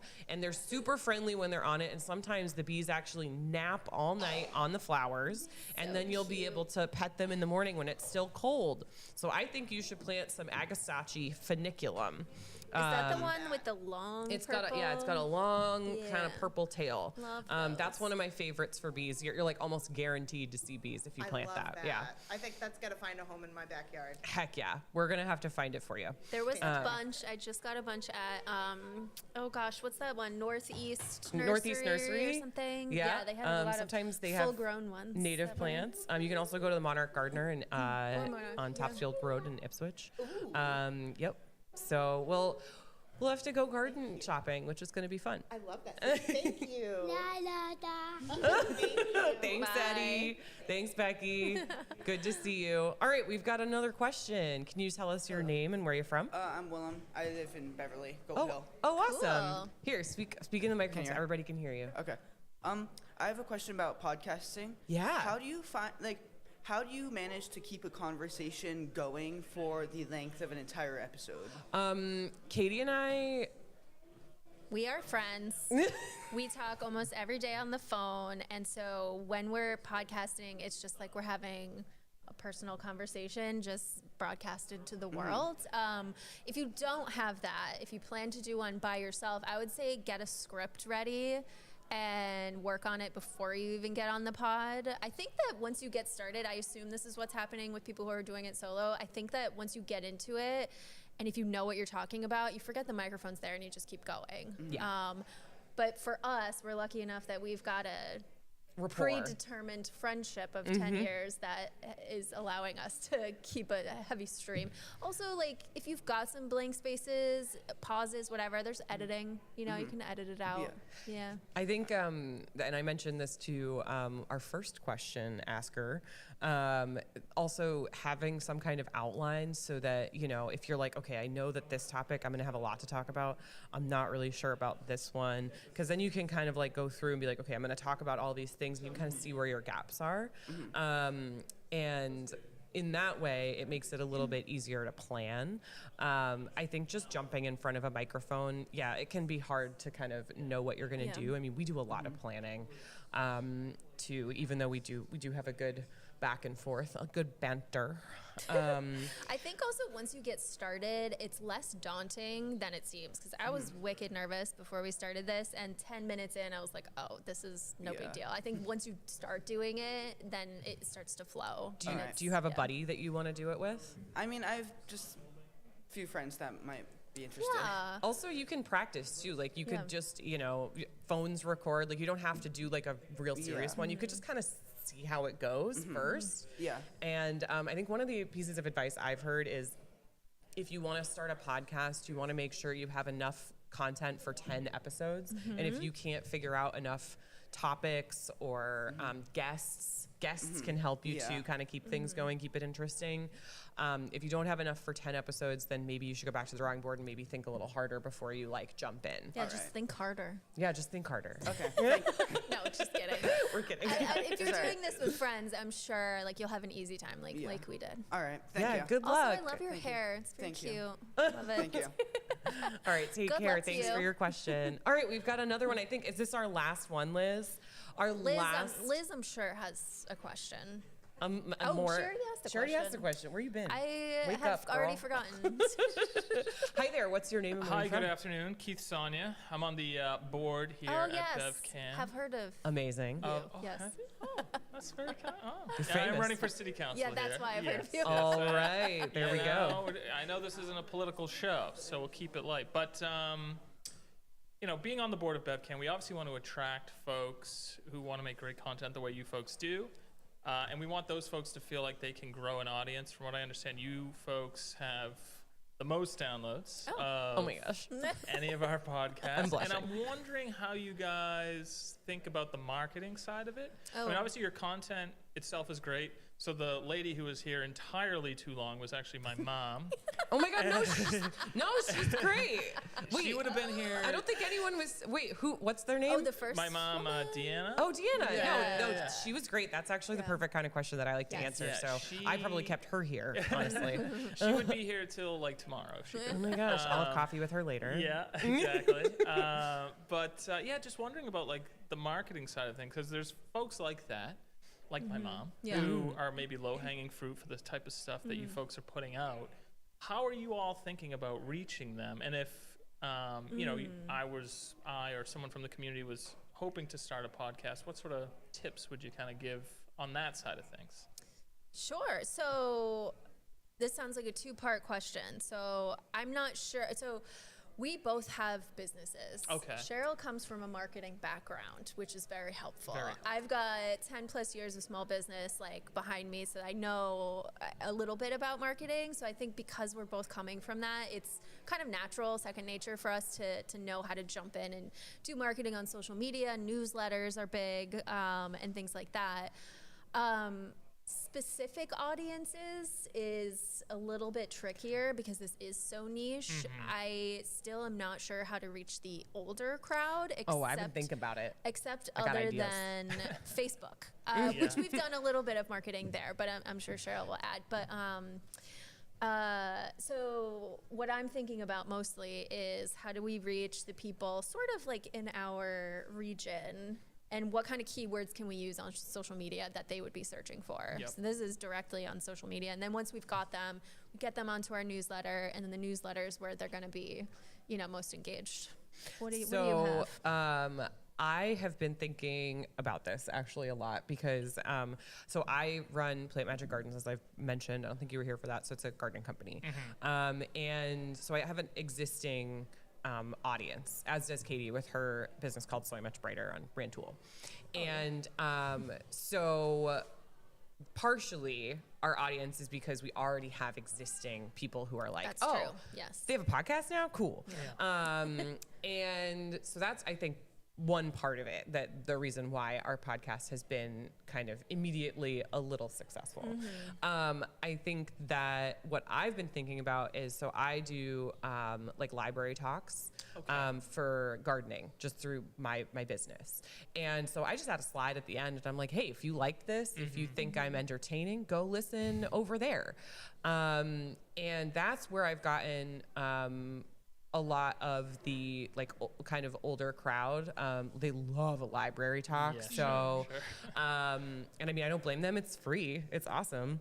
Speaking of, I was at there was Salem Arts Festivals last week, and I was talking to a few older folks who were there to watch their kids play, and I mentioned the podcast to them. So word of mouth. Word of mouth. Also, for I'm sure. just remembering I printed cards for this day with a QR code on it with our branding, and totally forgot to print them.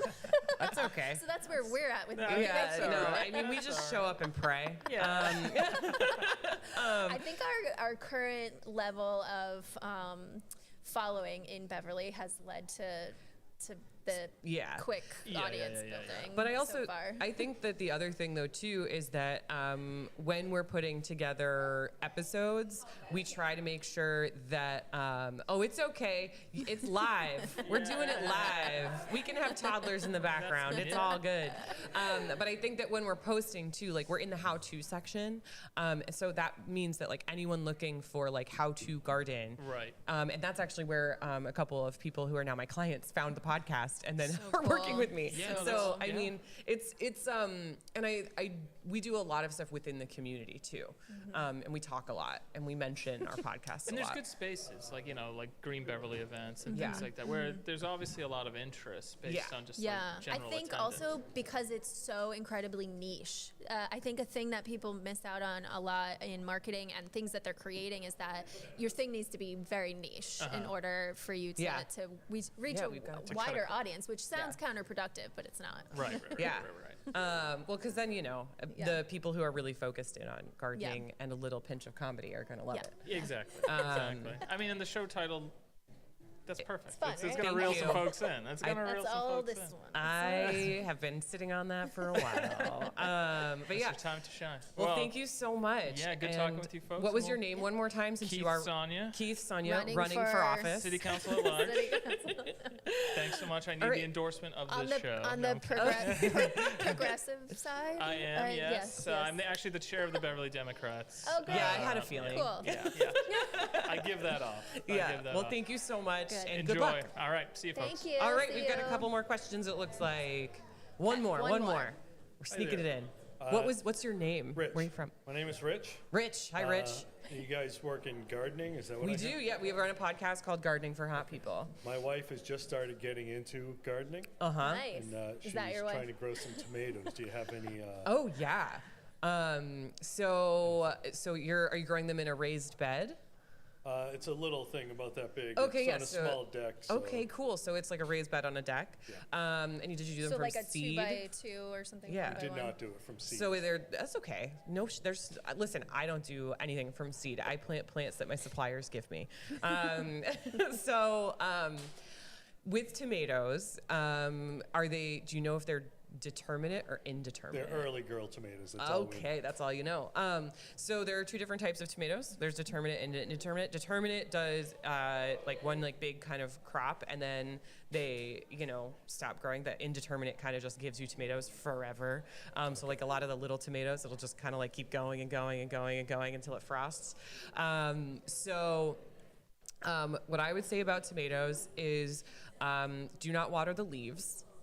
Water at the base, because if you water the leaves, they tend to be susceptible to disease. If it rains, but like when you're like watering every single day, if you're getting the leaves, sometimes that can cause issues. If you are worried at all about like if it's growing and it feels really like wobbly, you can actually plant it a little deeper. Tomatoes have this really cool thing where they'll just grow roots a little higher up on the stem. Not all plants do that, so you can do that if it's like, since you said it's up up higher. One note from my grandpa, actually, who is an avid vegetable grower, is he will use Epsom salt and I don't tell people to salt the ground ground with like table salt, but Epsom salt is different, and it has magnesium in it, which tomatoes desperately need. So that there's two things that you can add to the soil that tomatoes will love, which is eggshells and Epsom salt. And you don't want to do a ton. You don't want to like take your whole like eucalyptus scented Epsom salt and dump it in there. You want just plain Epsom salt, sprinkle a little bit around the bases, and that's going to help your buds not rot. So if you've got flowers and then they just drop off instead of forming tomatoes, sometimes a little bit of Epsom salt is super helpful. What about staking? Do you stake? You can tomatoes? totally stake the tomatoes up, especially when you've got indeterminate tomatoes that just kind of keep on creating a crazy vine. Yeah. But yeah, so I mean, tomatoes are one of the easier plants to grow. They almost grow like a weed as long as, you know, you keep them watered when it's dry and don't overwater so they don't rot. Like, you should be all good. Do you know what kind of soil you planted them in? Nope. Nope. Potting soil. Well, if it was new potting soil, it probably has a ton of nutrients in it, so you don't really have to worry about like, you know, a ton of fertilizer. But if you are kind of like, you know, reusing any soil ever, like if you do the same thing next year, you don't have to get new dirt. You can just mix in some more compost into the dirt you have, as long as it's not like, you know, crunchy. Like when it gets hydrophobic, sometimes dirt can get really weird, and then you have to soak it with water. But That's a good tip. But yeah, no, you're gonna be just fine. Tomatoes are easy peasy. Okay. Thank you so much. All right, take care. Did we have any other questions? I think we need to wrap it up soon. Did you have a Yeah. question, sir? Okay, great. Just double checking. All right. I think this is it for us. Yeah. Do you want to update people on sort of taking a hiatus with our pod Yes. at the moment? So this is our last podcast for a little while, where Plant Magic is deep in gardening season. We are very, very busy, and I am trying very to survive. tired. I'm very tired. So we will be back when we're back, Yeah. which Stay hopefully tuned. will be sometime in August, I would say. Totally. Yes. All I right. Can't wait. Thanks, everyone. Bye.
Hello, ladies and gentlemen. Welcome to Art Fest here in Beverly. My name is Anthony Davis. I am a podcaster here at BevCam. I have a show called Footprints that we film on Tuesdays. And if you like our content, please go to Channel 22, check it out, subscribe. Also to my actual website, which is footprintsimpact.com. You'll love it. Today with me is a guy who is an artist.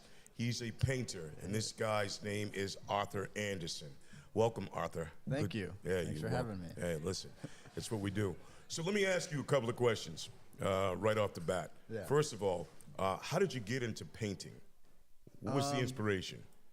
So I've been drawing pretty much my whole life, and then I went to college in Concord, New Hampshire. That's where I'm from. I went to the community college there, and got a little bit more into drawing, and decided like I really loved it. And then I'm also partially colorblind, so Oh. like painting, That's I was interesting. kind of scared of at Okay. first, like kind of Alright. makes sense, right? But then I worked a lot digitally, and then learned a lot of more like with color theory. So that kind of helped me not be as afraid to use color. So Okay. started painting probably like 5-ish years ago now. Okay, so you started painting 5 years ago. When you Yeah. were a kid, can you foresee yourself actually ever like becoming an artist and painting certain No, things? I did You not. color outside the lines like most of us did when we yeah, were kids? yeah, I could Of course. color. I would pick up like I thought it was brown, and it turned out to be red. But I love it. Disappointing, but Okay, all right. Give us a little bit about your background history. Like, what do your parents do for a living? Do they do anything fun and exciting like you? not totally. My mom's a math teacher.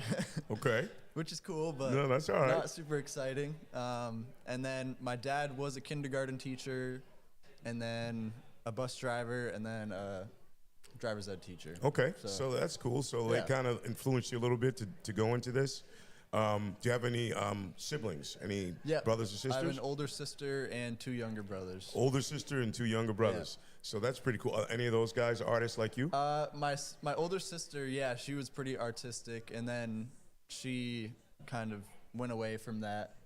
And then one of my younger brothers is more musically artistic. Oh, so, yeah. that's He's interesting. a musician. He's in a band. Yep, Rosewood Okay. Park. Shout out. All right, shout out to them for sure. Well, you know, it's funny. I love music, but I can't carry a tune in a bucket, so I DJ. I do that Yeah. thing. Oh, there you go. Yeah, That's cool. so that's always That's really that's cool. always a fun thing. So where do you see yourself maybe in 5 years from now with your art? With Do my you think art? it's going to go any place? What do you envision it being? I don't know. I guess like I want to keep doing it. Obviously, it would be cool if people liked it. Okay. But like the way I look at it is I'm gonna do it either way. So I figure I'll do stuff like this, like the Beverly Arts Fest. Yeah.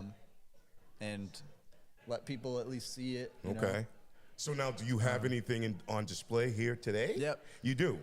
You know, These look at shirts, this. so I did let's, this shirt, Let's look at the actually. shirt, ladies and gentlemen, right there. There it Zoom is. in, if you All can right, you can zoom in on enhance. that. Yeah, that's pretty cool. So yeah, it's just a bunch of little drawings that I did in the shape of a flower. So yeah. Okay. I do a lot of like weird little characters. Nice.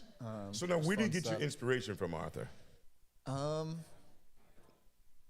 lot of like cartoons, I guess. I skateboard, a lot of skateboard artwork. I really love that stuff. Okay. And then just like other artists I'm inspired by. Like, for instance, who inspired you to really kind of do your thing? There's just an artist, Kim Jung-gi. He does amazing work. It's a different style from what I do, but he does do some weird stuff, so it's like kind of fun to look at his stuff. He does a little bit more realistic things though. Okay. Nice. And then another somewhat local artist, Jeff Wheeler. Okay. He's done some skateboard artwork in New Hampshire. So that kind of caught your eye a little bit and Yeah. gave you a little inspiration as to like kind of, that's the jumping off point for yourself. Okay. He does really cool work. I like it. And yeah. That's awesome. So now, as you're sort of creating your art and doing your thing, right? What kind of goes through your mind? What do you Like, what's the process? Take us through the process of a day in the life of a painter like yourself, Arthur. So most of my process, I will start out like in a sketchbook. I start out with like random shapes, and then I look at the shape and I'm like, oh, it looks like it could be a guy like doing this, or this is a huge nose, and then I'll turn it into a face. Wow. So I don't really always go in with a direction of where it's going to end up, and I think that's kind of makes it a little bit more fun too, because I can start with something and then end with something I would completely have never expected. Yeah, so that's the cool part, right? That's the process you go through, right? The creative part, where you're like thinking like, oh, it started like this, but it actually ended like this. Right. Right? How cool is that? It's when you're, awesome. you're going through the process, right? And then sometimes afterwards, after like I have a finished painting or drawing, I'll look at it and maybe I'll see that I had like a subconscious meaning to it that I didn't put in intentionally, but I can pull out of at the end, which is kind of cool too. That is cool. That is really cool.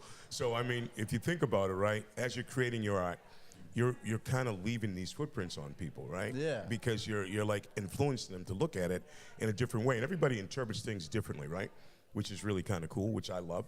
And so as you, as an artist, you're doing that for other people. You're giving them a different perspective, a different view, which is what we really love. Yeah, You I know love what it too. I love like just being here and seeing the people that will come into my booth. They'll look at my artwork and like brings a smile to their face, and like even if they walk out not buying anything, like that's still fun. Yeah, to no experience doubt. That. Yeah, for sure. Yeah. We love that. We love actually influencing people and having them like look at your art and be like, wow, you're influencing them by visually looking at it and saying, wow, look at that. Maybe I can hang that up in my kitchen or in my living room, right? And, and then they can take a look at it. So now, as you're going through the process of creating and doing all these things that you're going through that process, what are you really thinking about as you're going through that process? What's like, take us through the mind of Arthur. What is it like to really kind of, it's like a landscape. Take us through that landscape of developing. Like, where do you see yourself? Like, you're not a kid like 5 years old finger painting and all that stuff, right? You're a guy that's really creating something for visually so people can be influenced by that. So take us through that process a little bit, like how that works. I think because not everybody can do it. Yeah. That's the thing. Okay. Right? I'm terrible at drawing and sketching. I do stick people pretty good. Okay, there you go. That's something. So yeah, I think I have an idea of what I think looks good. And so then I just try and make something that I think looks good, and hopefully other people would think it looks good. Okay. And so with the process of like a character where I started with a random shape, I have like a pretty unique style, I guess. Okay. All right. And So, I do like a similar style each time I go into doing a character where like I have a certain way I'll do like their eyes or their mouth or like the nose. Okay. Or different just different things you're doing, going through the different process. Tell us, what booth number are you? I'm number 11. Booth number 11. So, ladies and gentlemen, if you're walking by in the 11. Art Fest, please go stop by booth Nice number 11 red booth. and see Arthur Anderson here. He'll take care of you. I love it. Two things. One, where do you see yourself in maybe like 10 years from now? Right? You're a young guy. You don't have to tell us how old you are. I'm guessing you're in your 20s. I'm in my 20s. Yeah, you're in your 20s. So, Late 20s. So that's cool. So now you're in your 30s, right? And you're creating art. That's scary. Is it different in the 30s than it would be in the 20s? Like, take us through that. Is that like, what's the metamorphosis of that? I think it'll probably be a little different. Maybe not a whole lot different, but hopefully better. Because even looking back at some of my old work now, like from a few years ago, I can see my improvement. So hopefully I'll continue to improve. maybe hopefully be doing it full time. Right Okay. now I have a full time job, and this is kind of just a my- little of a hobby like type of a thing that you do. Not yeah, more of a well, hobby, but yeah, more of I'd a. say it's like It's a passion. the way I've started thinking about it recently is that my full time job is my side gig, and this is what I want to do full time. So I got to be honest. That's the way you got to think about Yeah, it, right? and I think- Because if you do that, and now you start to pour it all into what you really love to do, eventually it's going to turn into what you want it to be. Right. Yeah. Right. And so- that full time job is just going to go away, and that'll be that's- your full time that's gig, the and goal. that's the goal, right? Yeah, it's all mindset. Yeah, right? Yeah. Of course. Listen, everybody wants to be happy, and they always want to do the certain things that they love to do, passion-wise, right? Which is really important. And I think if you pour into that and you continue to do that, it's only going to blossom. I always say you got to Yeah. water it, right? Yeah, And that's what exactly. you're doing. You're watering, I'm planting watering those it, yeah. seeds down, right? And then as you're doing that, now hopefully it'll spring into something that you really love to do, and to Yep. continue to do, and it'll pay you for doing that. Yeah. Which is really what I want to do.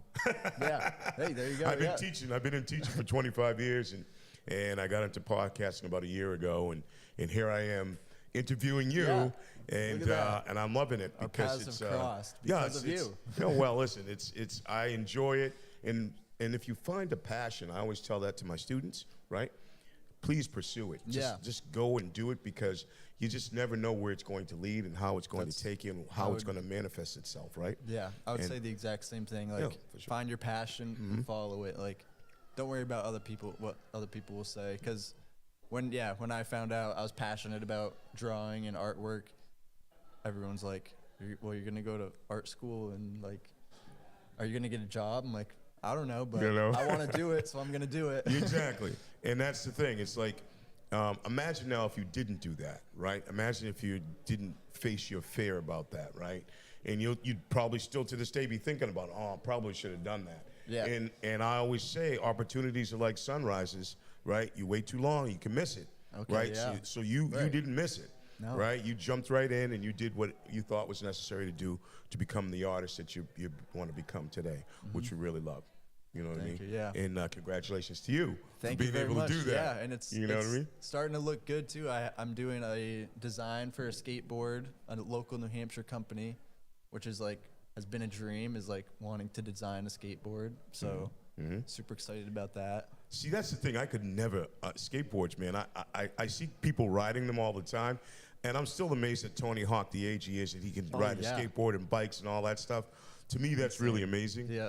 I'm lucky I can walk. I got a new hip a couple of years ago, so I'm good with that. Yeah. You know what I mean? Yeah, I play hoops too, so every now and Okay, there then. you go. I hack around doing that, so that's always fun. But yeah, I mean, you got to follow your passion. Yeah. You know, and it's Definitely. awesome to be able to do that. Well, ladies and gentlemen, I think that's our guy. Sweet. This is Arthur Anderson. Yep. And Homely homies. booth number 11. Booth 11. Booth number 11, ladies and gentlemen. Lucky Please number make sure you 11. stop by, check out all his art. He's not just a painter, he's an artist. And Yes. that's the biggest thing that we can take from him being here with us today. Thanks for stopping by, BevCam. thank you. And appreciate all the things you're doing, and continued success and passion to you. Thank you All very right? much. Appreciate it. All right. We'll see you later. See ya. Bye-bye.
to BevCam Art Fest. My name is Anthony Davis. I am a podcaster here at BevCam. I'm also a educator at BHS. My podcast is called Footprints, and we film it every Tuesday here at BevCam. And you can subscribe if you love our content, Channel 22. Also, you can go to my website, www.footprintsimpact.com. We're on all the streaming apps, Spotify, we're on Apple Podcasts, and also YouTube. With me today, ladies and gentlemen, here, I have someone who is an artist, and this is Sam Atui with me, joining me today. Thank you so much for having me here today. Well, you're quite welcome, Sam. You're quite welcome. Couple questions. Let's ask. How did you get into what you're getting into? By the way, ladies and gentlemen, it's called Print Lab. It's Miramar Printmaking, Miramar Print Lab. Okay. So Miramar Print Lab is a printmaking studio where we make and teach the traditional art of mostly relief printmaking, also known as woodblock and lino cut. I run this business with my husband, Adrian Rodriguez, who's working the festival outside right now. And we both studied printmaking back in art school. Me at the Rhode Island School of Design and him at the School of Museum of Fine Arts. Wow. So this is some history here. I like this. It's a long history. It's a long history, right? Yeah. Okay. And what made you decide to go into this particular type of field? What made you decide to get into this? So I think printmaking, if you really like to draw specifically, printmaking is really nice for being able to draw versus like sculpt or paint. It just kind of lets you kind of be really close to that first sketch in a certain way. The other really lovely thing about printmaking is its history of sharing and spreading, because you're always working to make multiples. So it's always been about sharing ideas with many people, as opposed to the like elusive one of a kind that a lot of, just by the nature of how you make art, much art is. Okay. So, interesting enough that you said that. You said some things that I'm interested in finding out about. So, couple things. Number one, you said you were interested and you got interested when you were younger in this? Yeah. Or so this is an avocation that was put on to you by somebody else? So I probably did a little bit of printmaking, like a lot of people do back in like elementary and high school. It's printmaking, relief printmaking specifically, is from the 1st century, and it's an extremely old form of art. So most of us in school will do a little carving, something easy. When I was in art school, I actually started in architecture and did not love it, but still wanted something with like process and community. So printmakers often share a printmaking studio because of equipment that you might need. So you still have that community, you have a little bit of process, and I think I really liked that. Okay. All right, so as you're going through the process, like take me through a day, Sam, of how you would sort of get to like some sort of like art, like for you, for print. Like, what's that look like for you? So in Miramar, because there's 2 of us artists and we're selling together, and he and I have very different styles. We will start first with an idea, like a theme. This springtime, we're doing just kind of loose nautical. And once we kind of have given ourselves some parameters, we sketch and we create drawings, or I will watercolor often.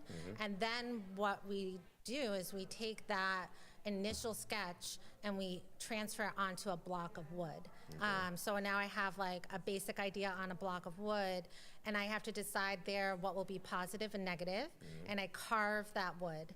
And then I ink it and I press that to the paper. Now that doesn't all happen in a day. I was gonna say there could be a lot of days there. There's a lot going on that there. can happen, but you know, and iterations along the way. But once you kind of get to your final stages, you can addition it, and so you can have 50 of that same image, and they're all right from the block, and they all only exist in that way. It's not a copy of another thing. It is its own thing through the process. All right. How you made it. So these are original art like things that you're creating. Yes. Right. This is not something that you're actually like copying. This is like the original stuff. That's amazing. Thanks. That's really kind of cool. Yeah. Ladies and gentlemen, just so you know, you are booth number. 103. 103. So if you come down here to the Arts Festival here, and we have right here on Cabot Street, please make sure you stop by booth number 103. Right across from BevCam. How about that? Right across from us, from BevCam. All right, tell me a little bit about, are you actually going to be sort of teaching this thing to other kids? So I and teach it other to kids and adults. Mhm. We're in Salem on Artist Row right now. We Okay. just moved there. We'll be there for about 2 years. All right. And we do classes mostly in relief printmaking, also monotype, calligraph, and drawing classes because, as I mentioned, drawing is kind of the heart Mhm. of the whole thing. Mhm. And they're very good for like just learning. If you're brand new to it, you don't have to come with a lot of skill Right. or experience. Okay. It's an introductory kind of lesson, so then you can take it from there. I love it. So how do you sort of choose the idea? Walk me through the process of how you would think about like, I'm going to start with this, but maybe it'll turn into something different, right? Yeah. So take me through that process. How does that work as you're going through? So because you are having to carve a block to make your image, you can start to see how there might, and your block is usually one color. So if I work in color. Mhm. So I will need to have 3 or 4 blocks to build my image, but I have to make decisions. Watercolor, I can have a million colors, but I'm inking 3 colors now. So your image will start to shift on if I want red here and blue here, what are other decisions I have to make? And that's what's kind of a lot of problem solving in printmaking. You yeah. really have to be planning and kind of figuring it out. And it can shift from that first image because, again, you might have just had color everywhere, doing whatever. Yeah. And now you're looking at it in this positive and negative, in a balance, and then production-wise, how you would actually be able to build it. Okay. So you're putting restrictions and constraints on yourself. No question. My goodness. So what would be the time frame? Let's say I came into and I took a class. I Yeah. came into your class. What would be the time frame between the time that I drew something that it is actually is now in print? How does that work? Like, So a lot of that depends on your drawing, Okay. to be honest. Well, but I draw stickmen really well. you're actually carving a lot of negative space then. So we do these mini classes that are 4 nights. Yeah. They're 2 hours each, so that's a total of 8 hours. And people will create their drawing, put it onto usually an easy cut, so like a softer block. They carve the whole thing, they ink it, they get to play around with inking and maybe some other techniques. Okay. And they'll have a suite of their prints by the end of the 4th class. Wow, So, that's pretty cool. Yeah. Now, this sounds so awesome. You could probably partner with different companies and print some things for them, right? Which, Yeah. have you ever thought about doing that? So because we are doing this so traditionally, and there's so many really excellent ways to reproduce things these days, we don't often partner with other like companies that would do a large scale. Our editions are generally around 50, Okay. which is pretty small. Wow. But we certainly have other printmakers who, one, work with artists to create suites of prints, or screen printers who Okay. will do T-shirts, etc. Okay, nice. I love it. So you started young, and now here you are, teaching this whole thing to kids. Yeah. Right. And Yep. you're sort of paying it forward to them a little bit, right? Giving them a Yes. little, like sort of like peeking into the future. This is what we're doing. Yeah. This is how art is created, right? Tell me a little bit about you personally. Like, where you from? Where'd you grow up? So I'm originally from upstate New York, and I grew up in a little town, Waterford, New York, right on the Erie Canal. So I have Okay. lots of facts about that I won't talk about. And then I Give went, us some facts about Erie Canal right now. it was the largest man-made canal built at the time, and it was hand dug. That is correct. And then I went to school in Providence at Rhode Island School of Design, as I mentioned, and my husband, who I was dating during college, was up in Boston. So that's how I came up to Boston. And now we're in Swampscott, and that's where we opened up Miramar. And a lot of us, starting with youth classes, is also because I'm a parent to 2 now teenagers, but they have been coming to Miramar with their peers and other students for the last going on 7 years. And Wow. it's been really amazing to watch the children grow up, but also their talent and the flexibility of their minds and how they're able to, all the problem solving that I'm talking about, like they get it. And It's been a lovely community. I've been really thankful in that way. Wow, that's awesome. I'll tell you something. It's a beautiful thing when you get to do your passion and you enjoy it and you're able to make a living at it. And, you know, and the best part about it is think about all the people you're influencing, right? The kids now, and Yeah. and you're keeping that passion alive And through they them. influence me, Yeah. which is also really nice. I mean, Yeah. that's the benefit of community is that it's you're sharing, but you're receiving so much from the other people that are coming in and letting the space really exist, right? Because you're dependent on the community and participation for something like this to exist. Oh, for sure. I mean, the best part about it is as you're influencing those kids, now think about them as they grow and they love it. Now they'll probably start to influence other kids. It's like a ripple effect, Yes, basically, yes. right? And that's the beautiful part of doing what you do because, you know, not everybody has a chance to find their passion and do that. And you're able to do that, which is really kind of cool. I really applaud you for that. That's awesome. Same with me. As you know, ladies and gentlemen, I think I've said this before. I've been in education 25 years, and I love it. But I came to podcasting not out of necessity, but more out of curiosity. And now, as I'm into it, I absolutely love it. And so here I am interviewing Sam Atui, who is a wonderful artist at Miramar Printmakers. Printmakers. Okay, awesome. Couple more questions. Sure. You and your husband probably work tons, right? Yes. A lot. So let's say you have a little time off and you want to go on a vacation. Where would you go and why? Where to go? Oh my God, there's so many ideas that we have. We actually just went to Puerto Rico for a printmaking conference, which may sound like an interesting thing. It was so beautiful. That's like the kids want to go right back and have a little bit more time to explore all the nature and all the art. We often will do vacations that are art related so that we can see an exhibit or see a museum that's far away.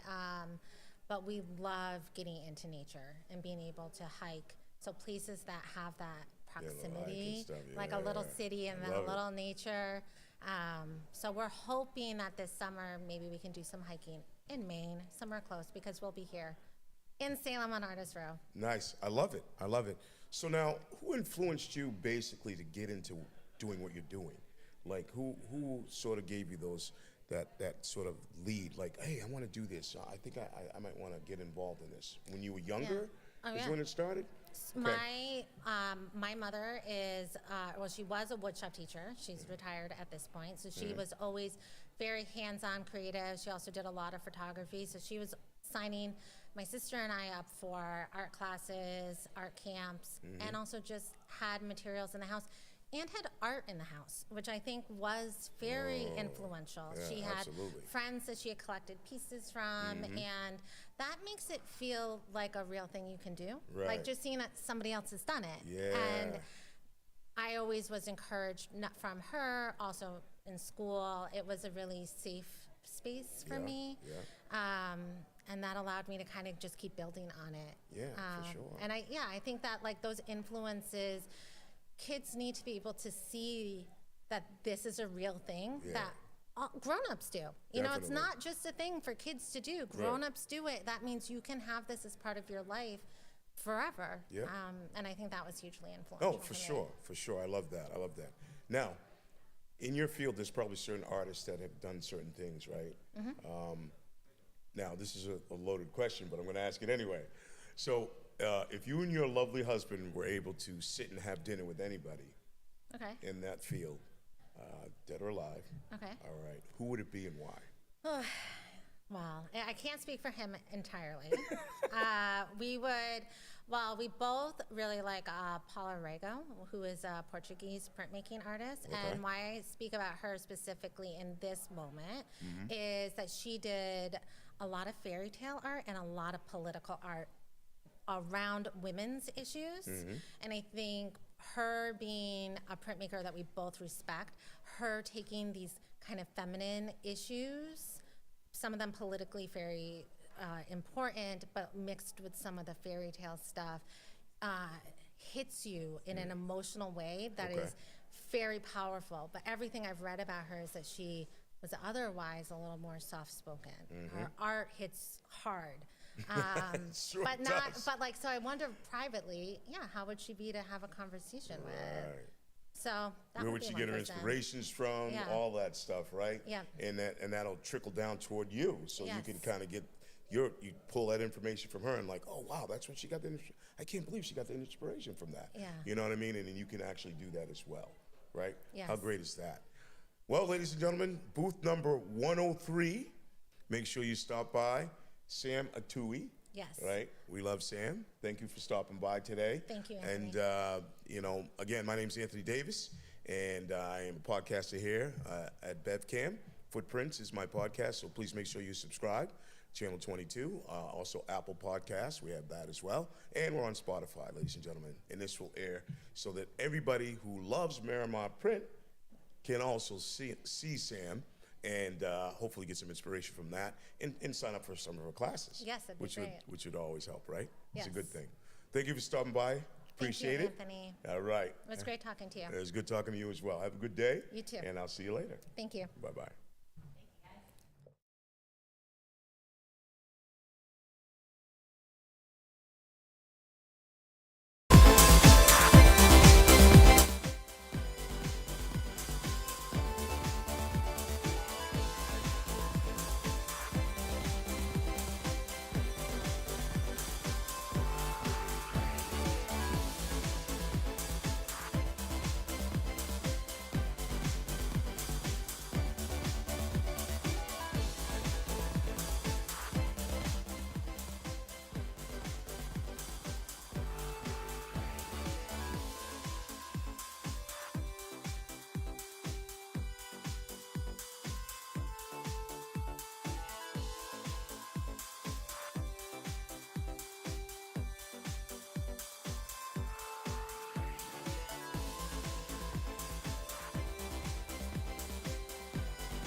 Well, hello, ladies and gentlemen. Welcome to Art Fest. I am your Anthony Davis. I am a podcaster here on BevCam. I host Footprints. You can look that up. I'd love that. Subscribe if you love our content. I am here on Channel 22. That's posted here every Thursday or every other Thursday. And then I also have a website called www.footprintsimpact.com. Go to that, sign up if you want to be a guest on my podcast. It'd be awesome. We're also on Apple Podcasts as well as YouTube. Joining me today, though, at Art Fest is someone who is an artist who we love. This would be Haley Doyon, ladies and gentlemen. This is Haley Doyon. Haley, welcome to BevCam. Thanks for having me. Listen, that's what we do. We love to have anybody who's an artist. So tell us a little bit about yourself, Haley. How did you get involved in what's it called, GemCast? No, or Gem Cadet? So I'm now North Shore Locals Ornaments. Oh, so okay. I was Gem Cadet Art. Oh, okay. And So now now a little I switching. rebranded, Okay, yeah. all right. So tell us about how that came about. Yeah, so I started making ornaments based on Beverly businesses and landmarks last fall. Ooh. And I literally threw up on the local Facebook page an ornament of the Cabot and one of the Anchor and the Bean Trust. And they blew up. I sold between the beginning of November and Christmas about 250 ornaments. These are all hand painted. Wow. And I wasn't expecting it to. Yeah, I kind of put it up there. I was like, if I sold 30 of them, You'd be that'd excited, be cool. yeah. That'd be fun. But it totally blew up. I was also at the time that I started that was 34 weeks pregnant. Wow. So I had my second. Talk about some challenges. I had my second son on Christmas Eve last year. Oh my So I gosh. was enormously pregnant and pumping out tons and tons of hand-painted ornaments at the same time, and Oh it was my a complete goodness. blast. And it's transformed into a new brand new business for me. My goodness. Yeah. So tell us, how did that come about? Like, what was the inspiration for you getting involved in that, in the brand new business, you say? What was that inspiration? So I guess I knew I wanted to do something different. So I was doing Gem Cadet art, which was sort of all kinds of different crafting things, but I wanted to do something different. And I had invested in a laser engraver, which is what I used to make the ornaments. And I guess I almost kind of like fell backwards into it. I just happened to make this one thing that became really popular that I really enjoyed making and was getting a great response from the community for it. So it's really propelled into its own little animal, and it's really, really fun. Wow, that is so cool. Yeah. So tell me a little bit about early on when you were younger. Was art such a thing in your house? 100%. All right. Yes. So tell me about that. Give me a little information about that. Yeah, so I knew very, very young that I identified as an artist. It was something that came very naturally to me. I probably knew when I was in middle school that I wanted to go to art school for college. I grew up painting with my dad. He's a house painter, so literally like painting houses. So I've always had a paintbrush in my hand. I Okay. went to school for fine arts painting. I went to Rhode Island School of Design, and it's just been something that I've always wanted to do and have loved and have enjoyed. So Nice. Awesome to be doing it. So now you mentioned you have a couple of children. How old are they now? I have a 6.5-year-old son and an almost 6-month-old son. Okay. And so your 6.5-year-old, does he get involved in some of the decorations? He loves it. He's not quite ready to paint ornaments with me yet, but he's definitely very interested, and he's very artistic himself. And Okay. Yeah. All right, we love that. Yeah. So you're paying it forward to him already, right? I hope so. In a Yeah, way, yeah, yeah. we like that. We like that. All right, tell us a little bit about the inspiration you get from making some of these ornaments. Yeah, I moved to Beverly in 2013, and I love this town. Mhm. I think Beverly is such a unique, fun town, and part of this project, I've really gotten to know the people of Beverly. Yeah. You can pick up at my house, so I get to meet a lot of these people that buy my ornaments, which How is great really is that, fun. It is right? great. I get to know the business owners of the businesses that I represent. It's shown me a whole new side of Beverly that I really just love and appreciate, and I have such a soft spot for small businesses. Both my parents owned small businesses growing up. So Cool. Speaking of that, yeah. so what do your parents do?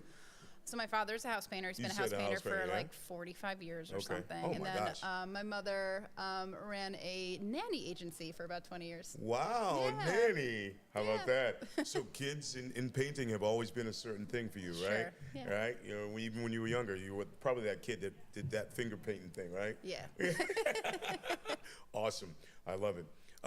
Tell me a little bit more about you. Where do you think maybe this is heading in maybe 5, 10 years? Oh my Where do you gosh. see that happening? Yeah.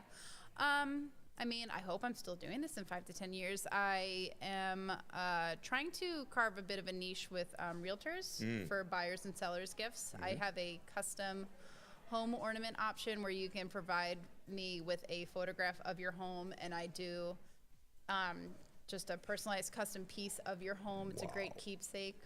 Yeah, so that's something that I'm getting into. I love making these ornaments. I love doing the hand painted pieces. I hope that people want to continue buying them for a long time, No doubt. and just to continue adding more locations and custom and yeah. Awesome. So Haley, do you have any siblings? I have a younger brother. Younger brother? Yeah. And what does he do? He's a house painter with my dad. How about that, huh? So the influence is right there. Yes. There it is, right? We're all painters. We're moving that forward. Yeah. We always love that. Yep. That's a good thing. Yeah. Right? So tell me a little bit more about you. Do you think you might teach this as a class to kids to maybe influence them to get into ornament painting and developing? So actually, my inclination was to say no, but are you familiar with Friends Forever Studio? No. With Tell me a little bit Soy about Much that. Brighter. Oh, So wait, she's wait, a candle wait. shop Okay, wait a on minute. I Rantoul. might be, yes. Yeah. Okay, yes. So she's a friend of mine, Katie. She's awesome. Go buy her candles. They're fabulous. Go buy those candles, ladies and gentlemen. So she has a studio in the back of her shop where she has artists come in to do workshops, and I do plan on doing a workshop there in the fall for these little votive houses that I make. So they're made of wood. I use my laser to engrave them, but I want to do a workshop where I build the houses, but people come in and they can paint them themselves. Wow. How great is that? So now you can make it, and then let's say you have a design or whatever they make, and then they come in and they just paint Yeah, they whatever can it paint is it, they want. Yeah. Oh, that's so cool. I am so terrible at painting. I got to be honest. Yeah, It's practice. awful. Yeah, I have to practice, but I'm more like I'm a good guy. I can draw stick figures Sure, really okay, well. I'm good with that. You know what I mean? So tell me about the inspiration you get though from making these certain like ornaments. Like, Yeah. how is that, and how did that inspire? Like, where does that come from? Is that like a process that you go through where you sit down and say, I want to make this particular design or that particular design? Like, what's that process so I think like mostly what I've been going off of is like when I pick a business or a landmark, for me it's something that I have a personal tie to, something that I either have enjoyed about in Beverly or have gone to. So like the Cabot Theater, love the Cabot Theater, the Anchor. I can't even tell you how many times I've been in the Yeah, Anchor, I like the Fibbers, all those places are places that I've gone to a lot. So the initial ornaments that I've made are all. Or the Roller Palace. I used to play roller derby. Like that wow. was See that was a that? big place where I used to go to practice skating. Okay. So a lot of them are places that have a special place in my heart, but a lot of them have come to me by it. people requesting those locations. And Okay. I'm a visual person, so if I see a sign and I like it, I'm like, yeah, I'll definitely make that ornament. That's Yeah. fun. Yeah. So that's really cool. Like to be able to do that. Like I wish I was like that. Can just be inspired by seeing something and all of a sudden create some art. Yeah. You know what I mean? That's a really good talent to have. Yeah. You know, unfortunately, I don't possess that, but Haley does. I do. And she does a very nice job with it. So, again, you're probably what? I'm guessing in your 20s, early 20s, late 30s? Oh, you're so nice. Late 30s, Late 39. 30s? Oh, okay. All right. So I'm thinking, where do you see yourself in like 10, 15 years with Yeah. this particular business, maybe? Yeah. Is it going to be something that you're going to leave to your kids and have them carry that mantle on? Or what do you think? What I do mean, you my think? son would really have to prove himself. We practice coloring in the lines a lot. Yeah. I don't know. I had renovated my garage into a full studio last year. Okay. So being able to work in my studio on a regular basis, on a daily basis, is really, really important to me. So to me, I hope I'm still making artwork in 10, 15 years at a regular pace. I love the medium that I'm currently working in, so I hope to continue to expand upon that. Nice. Yeah. Well, let's hope that does happen. I hope so. Maybe you can partner with certain folks in town, and maybe. Yeah, no, I think there's a that'll lot be- of opportunities for Yeah. partnership. I mean, and for sure. I think that's probably the best advertisement for your business, I right? think Because as you so. see, people will be like, "Oh, who made that? Oh, Yeah. Haley Doyon. Oh, let me go talk to her." Yeah. You know what I mean? And generally speaking, that's the best thing you can do. Absolutely. What booth number are you, Haley, today at Art? I think I'm 41. She might be 41, ladies and I gentlemen. might be 41. So make sure you By stop Federal by. Street. Oh, maybe, okay. Yeah.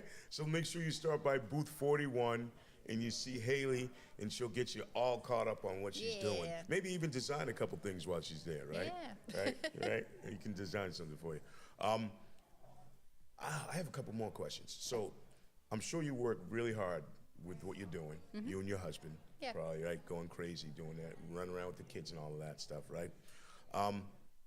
If you had a chance to go on vacation anywhere in the world, and money were no object, Money was no object. money was no object, where would you go? Norway is big on our list, Norway. yeah. Okay, why Norway? The fjords are beautiful. You've never been? No. I Oh, want to okay. see the night sky up there. I don't know. Okay. It looks like a magical place. Looks beautiful. Magical place. I love it. I Yep. love it. All right. So she's taking her husband to Norway, ladies and gentlemen. That's where they're going. Go buy some ornaments. Yeah, for sure. And then how about, you being influenced by different things that you see in the city? If you were able to sort of sit and have dinner with, say, one of your influences in the city, maybe like, I don't know, a statue or someone who, of like Cabot Street, like Mr. Cabot or whoever, right? If you were able to just sit and have dinner with that particular person, what questions would you ask them about creating art? Because they've created something themselves. Like Yeah. they created like a statue or something like that of themselves or a monument. What would you ask that specific person about creating art? Kind of tripped you up on this one. Yeah, no, that's a tough one. I guess I would ask them like what to them is special about Beverly. Yes, I like that. Yeah. For sure. And Beverly does have a lot of special businesses and owners, and as you mentioned, you said your parents are small business owners as well. Yep. So that's one of the biggest things I think that influences that you can take from that and continue to really push your art forward Yeah. using that medium. I love it. Yeah. Well, ladies and gentlemen, don't forget to visit booth number 41. Yeah. This is Haley Doyon, and thank you for stopping by Thank you so BevCam much. today. Yeah, and, this was fun. and much continued success at Art Fest. Thank you. All right. I appreciate See you it. later. Thank you. Okay, thank you. Bye-bye. Bye.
Hello, ladies and gentlemen. Welcome to Bev Art Fest. I am Anthony Davis. I am a host here at BevCam.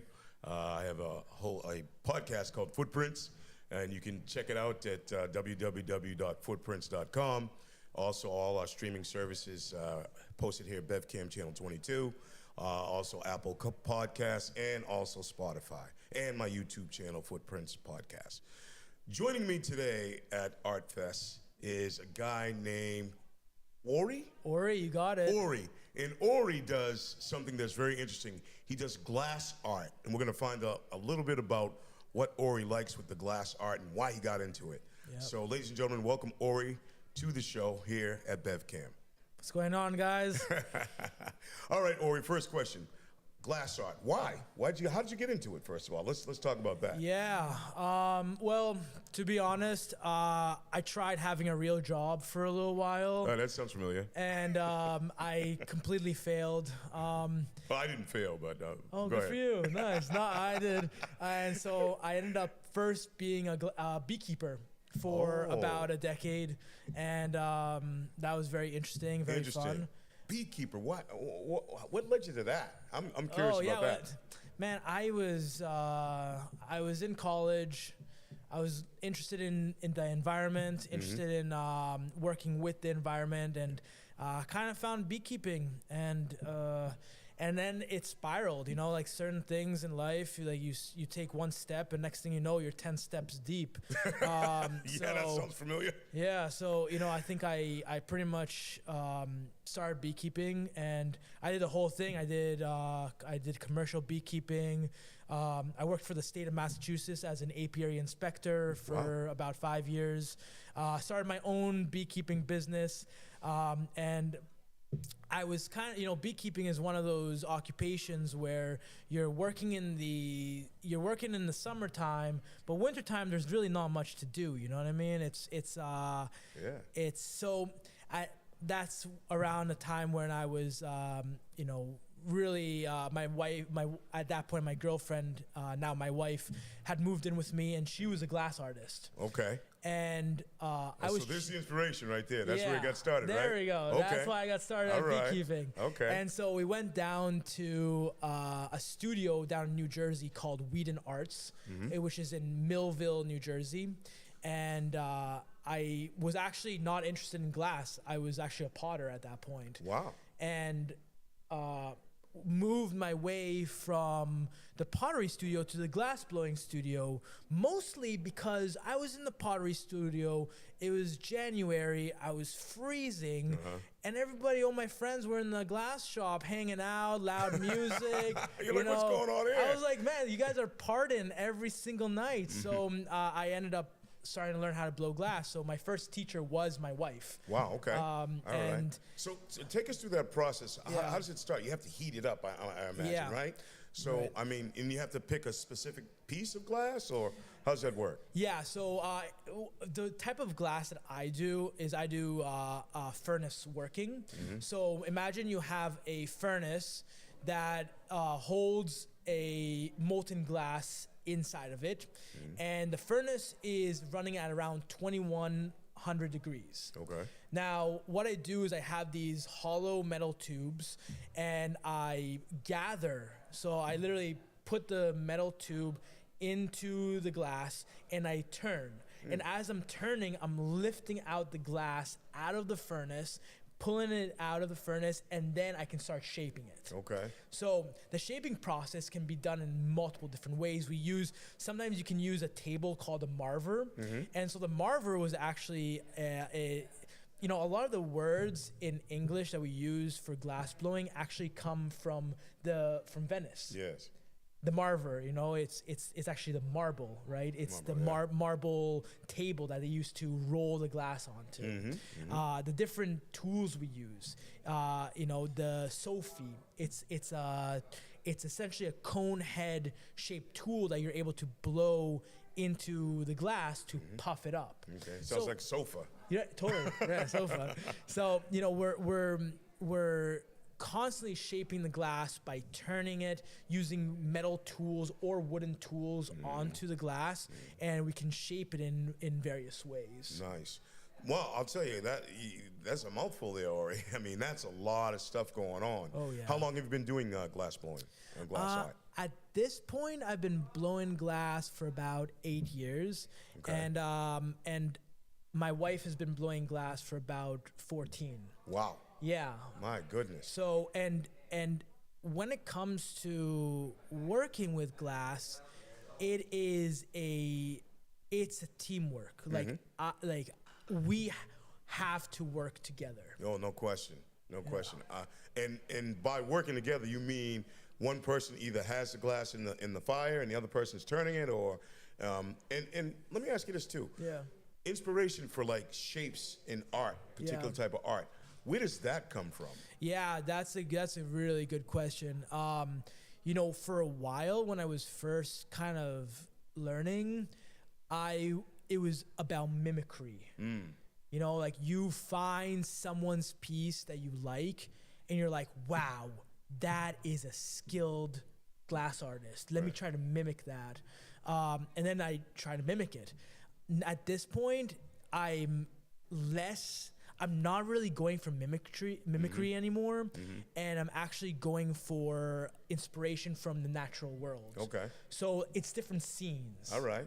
So how did that work out when you were mimicking the other art? Yeah. Did that work out okay, or was It it got kind of boring. tough? Oh, it got boring. It got boring. Oh, because you were able to do it so easily. Well, it took a while, you know, but the reality is that like by mimicking something, there's only so far that you can go. I see. Yeah. Once, but it wasn't about trying to create the piece. It is about creating the piece, but it's about trying to learn the hand skills and how to do that. Okay. And so now you can create pretty much anything from glass. I wouldn't say anything, but you know, I consider myself a decent glass blower. Okay. Yeah. All right. Yeah. So what are some of the favorite pieces you've created? Yeah, so we do these really cool, we call it the Portal series, and they're all about inspiration that we see within the natural world.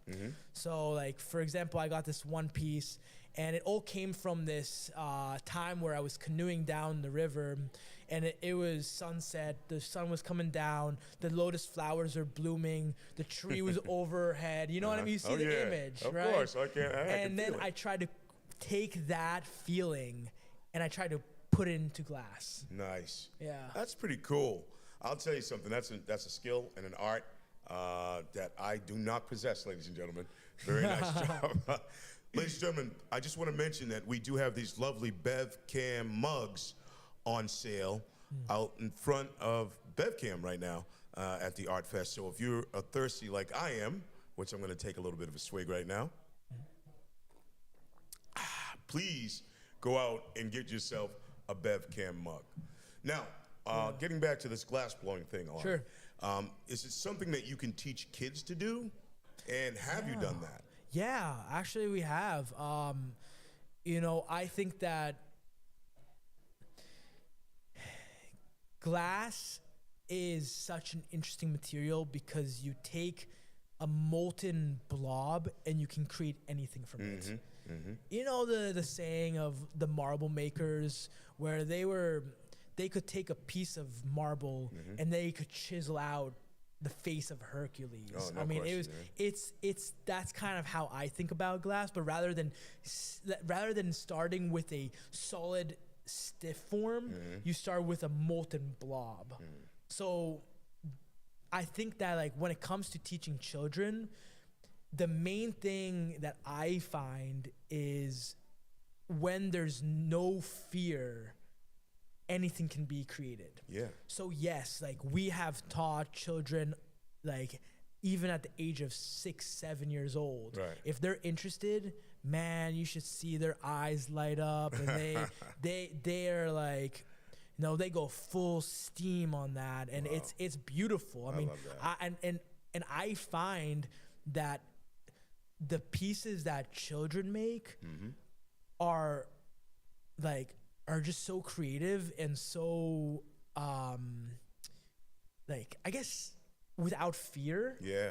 You know, you bring an adult into the hot shop. I mean, it's scary. You got a furnace at 2100 degrees, fire, you know, you got metal tools, it's hot, you got to turn. Like, it's the adult mind, we have a hard time. Yeah, kind of comprehending all that stuff. Yeah, for sure. I understand that without a doubt. Without a doubt. So tell me about your parents. What did they do? What type of work did your parents do? What was your dad? Yeah, my dad's a musician, jazz musician. All right. Plays pretty much every instrument, but his main instrument was the bass. Okay.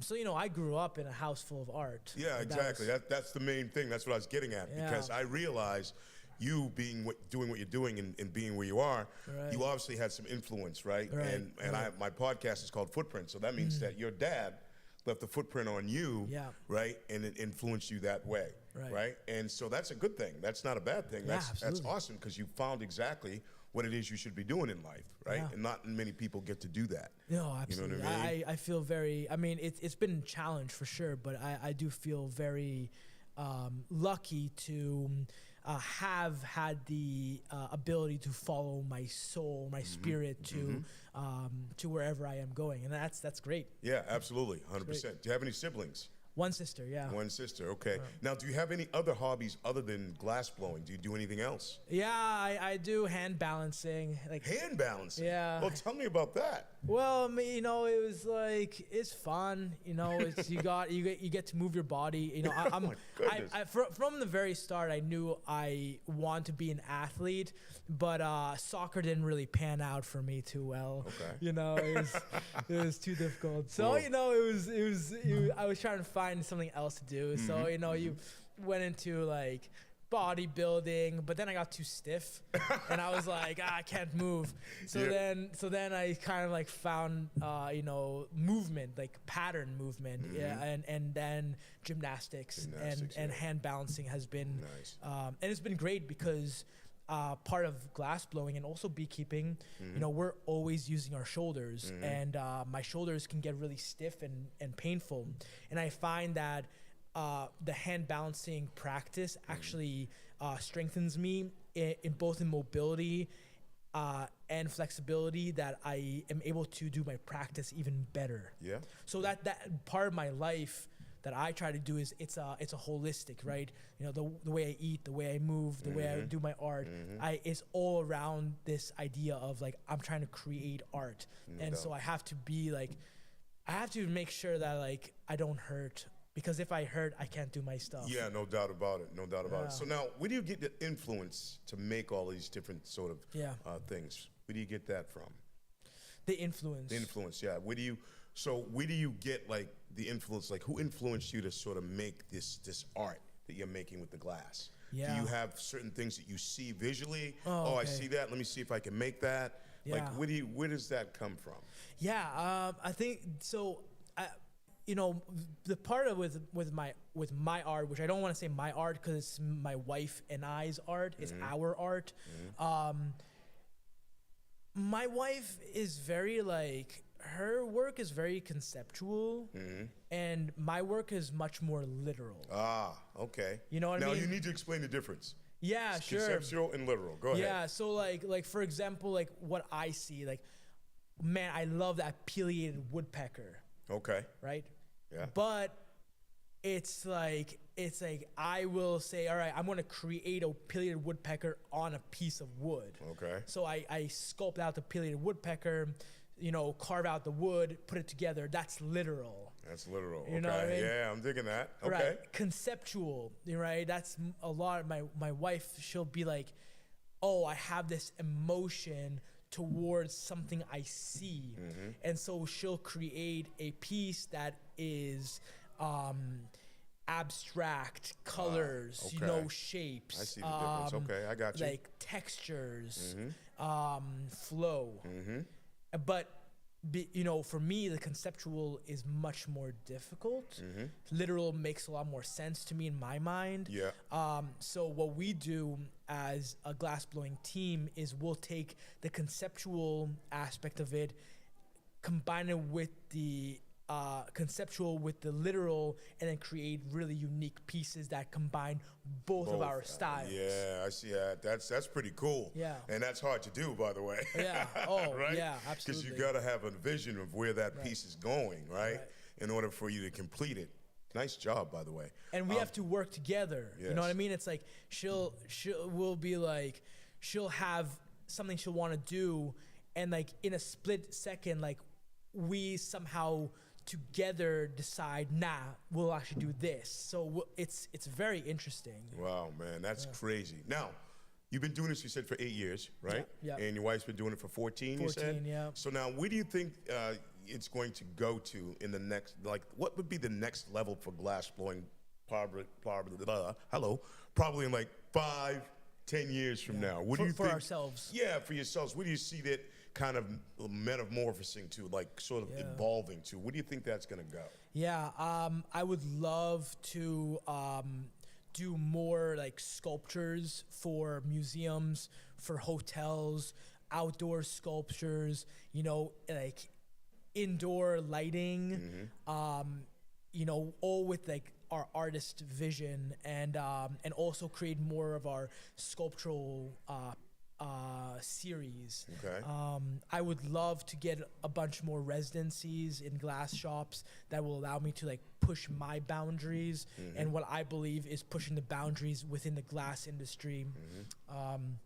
There's so much we can go, and also for my own sake, you know, like be as balanced of an individual as possible, not only in the art, because like my art reflects my own psyche. If I'm not in a good place, my art's not going to be in a good place. Yeah, for sure. It's interesting you said that, because my parents used to say to me every day, they're like, listen, when you get up in the morning and you walk into the bathroom and you stare into the mirror, who's looking back at you?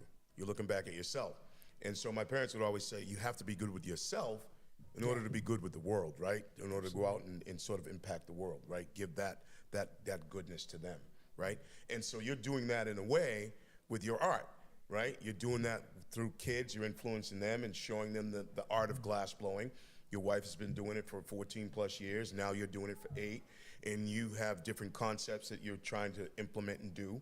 And it's probably been a great journey for you to see the metamorphosis of the evolution of how things have gone, right? From step 1 to now we're at step 5 maybe, right?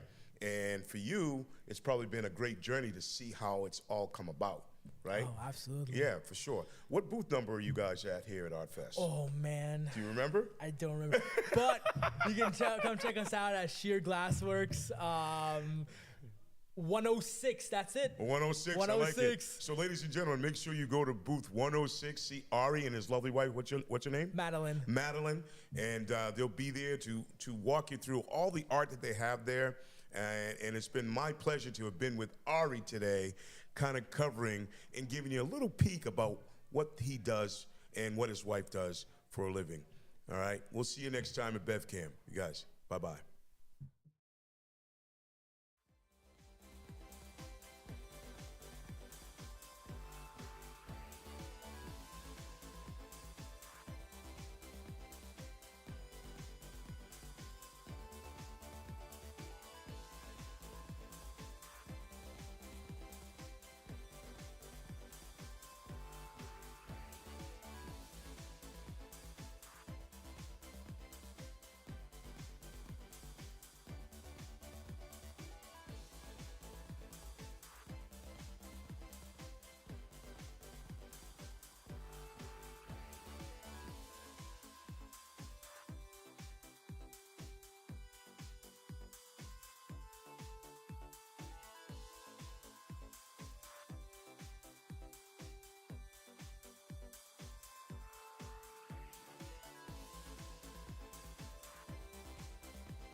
Hello, ladies and gentlemen, and welcome to Art Fest. My name is Anthony Davis. I am a podcaster here at BevCam.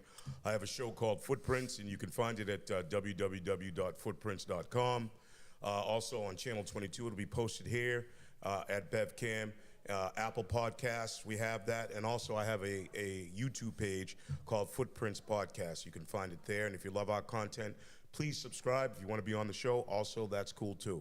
Joining me today at BevCam Art Fest is Dom, right? Did I say it right? Yeah. Dom. And Dom is a senior, about to be a senior at Montserrat College of Art, and he is into graphic design. So ladies and gentlemen, welcome Dom to the show, by the way.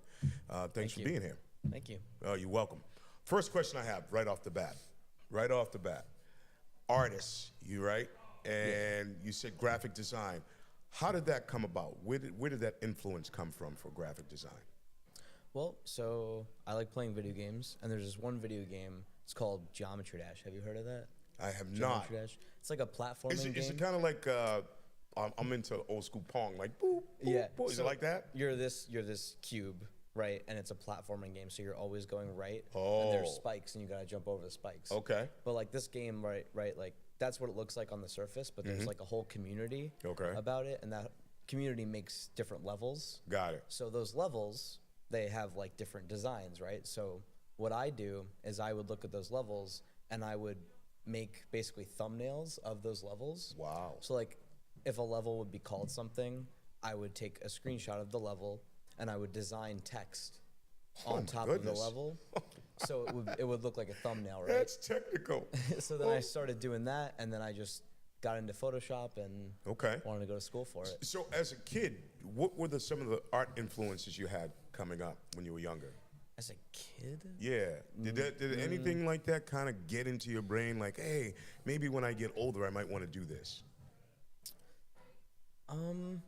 As a kid, I always looked at like movie posters and stuff like that, and I would kind of look at them and I would be like, I want to make stuff like that. Okay. You know? All right. I didn't know what it was, so I originally in high school I started taking film classes. Oh, okay. I thought I wanted to make like movies because I also edit videos. All right. So I do like editing and graphic design. So I went to school for like video editing. I went to like a trade school for 2 years. All right. In high school for video editing, and then during video editing I realized that I like Photoshop more. So then I'm like, you know what, I'm gonna pivot to graphic design instead of video editing. So that's interesting too, because right, when you go to school for something else, you're like, oh, I go to school initially for this, and then all of a sudden you're like, well, I don't really like that. Yeah. Right? And then you find exactly your comfort zone, what you like. That's the beauty of being able to have those footprints implanted on you, right? Yeah. Being able to be like, you know what, I like this, but I'm gonna go here. This I like a lot better. All right. Tell me a little bit about, do you have any siblings, Dom? Yeah, I have a younger brother. Younger brother. name's And is Sal. he into art like you? I don't think he's really decided. He used to be a lot into like space. Ah. Like he used to be like, I want to work at NASA. NASA? I don't know what he's up to now. Like I don't know what he's really interested in. I'm not really like, I'm from Long Island, so I'm not really home there often anymore. Right. So I don't know. Maybe his interests have changed. It Since could then, be. but You I never don't know. How old is he?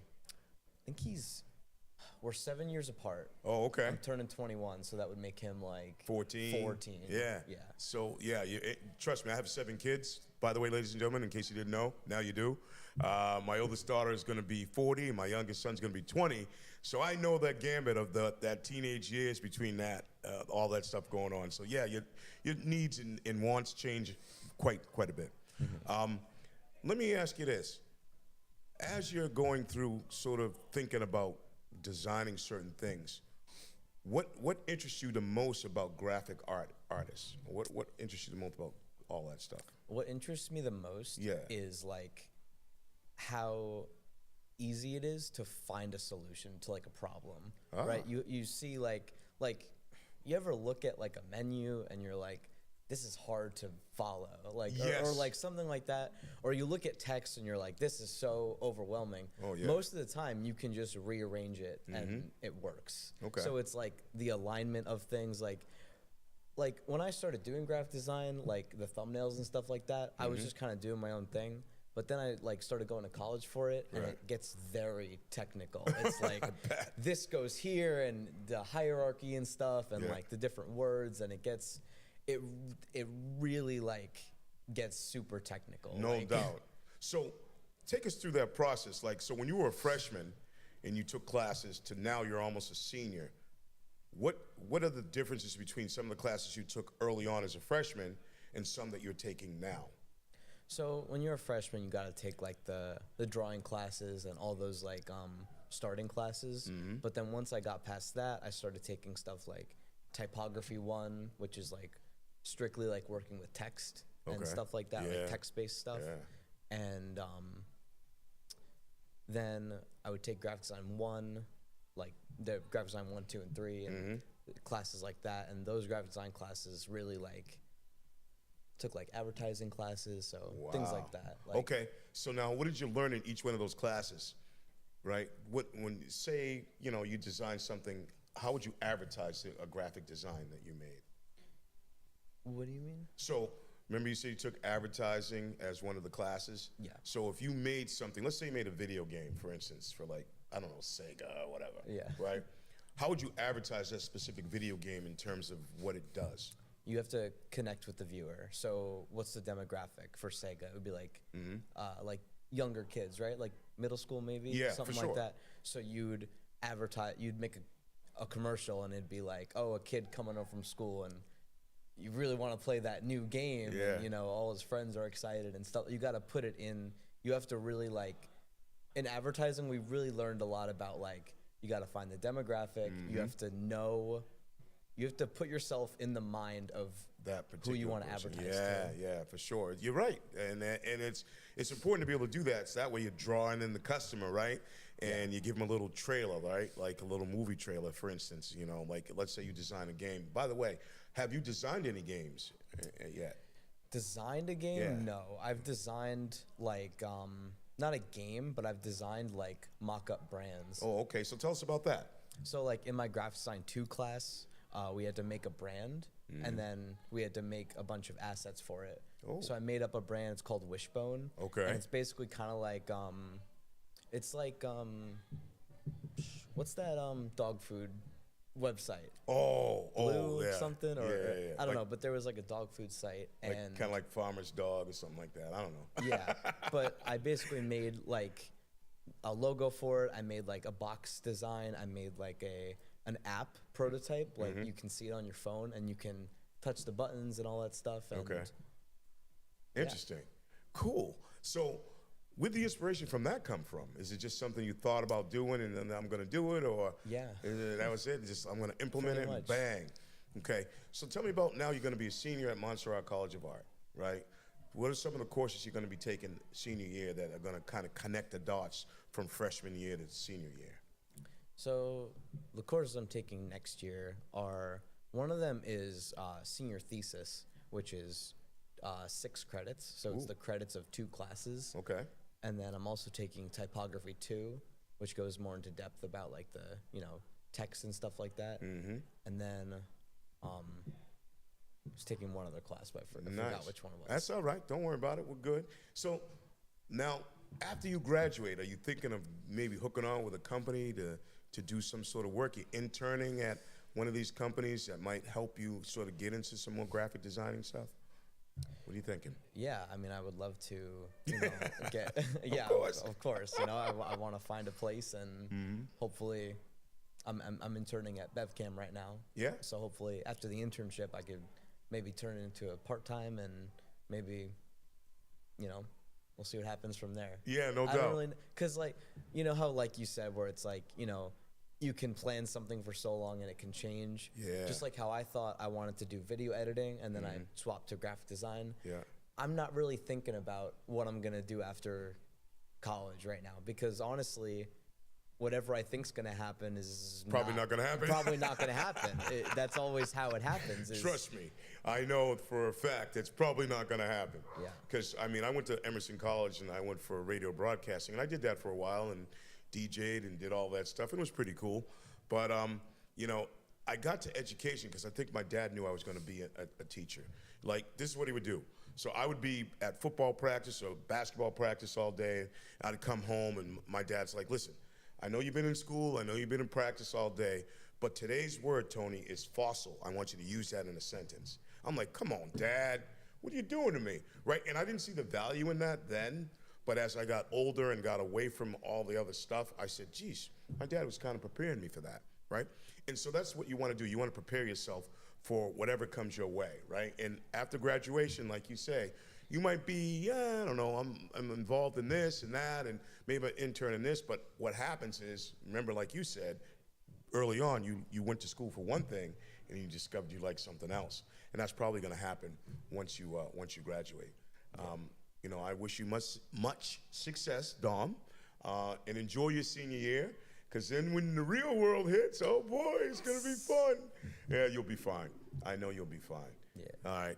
Ladies and gentlemen, thank you for tuning in to Art Fest today. My name is Anthony Davis. Again, make sure you subscribe to my podcast, Footprints, and check it out on Channel 22 here, and also www.footprints.com, and on Apple Podcasts, and also on Spotify. Dom, thank you for joining us today. Appreciate you, and enjoy your senior year, my friend. And I'm sure we'll see you again. All right. Thank you, ladies and gentlemen. Bye-bye.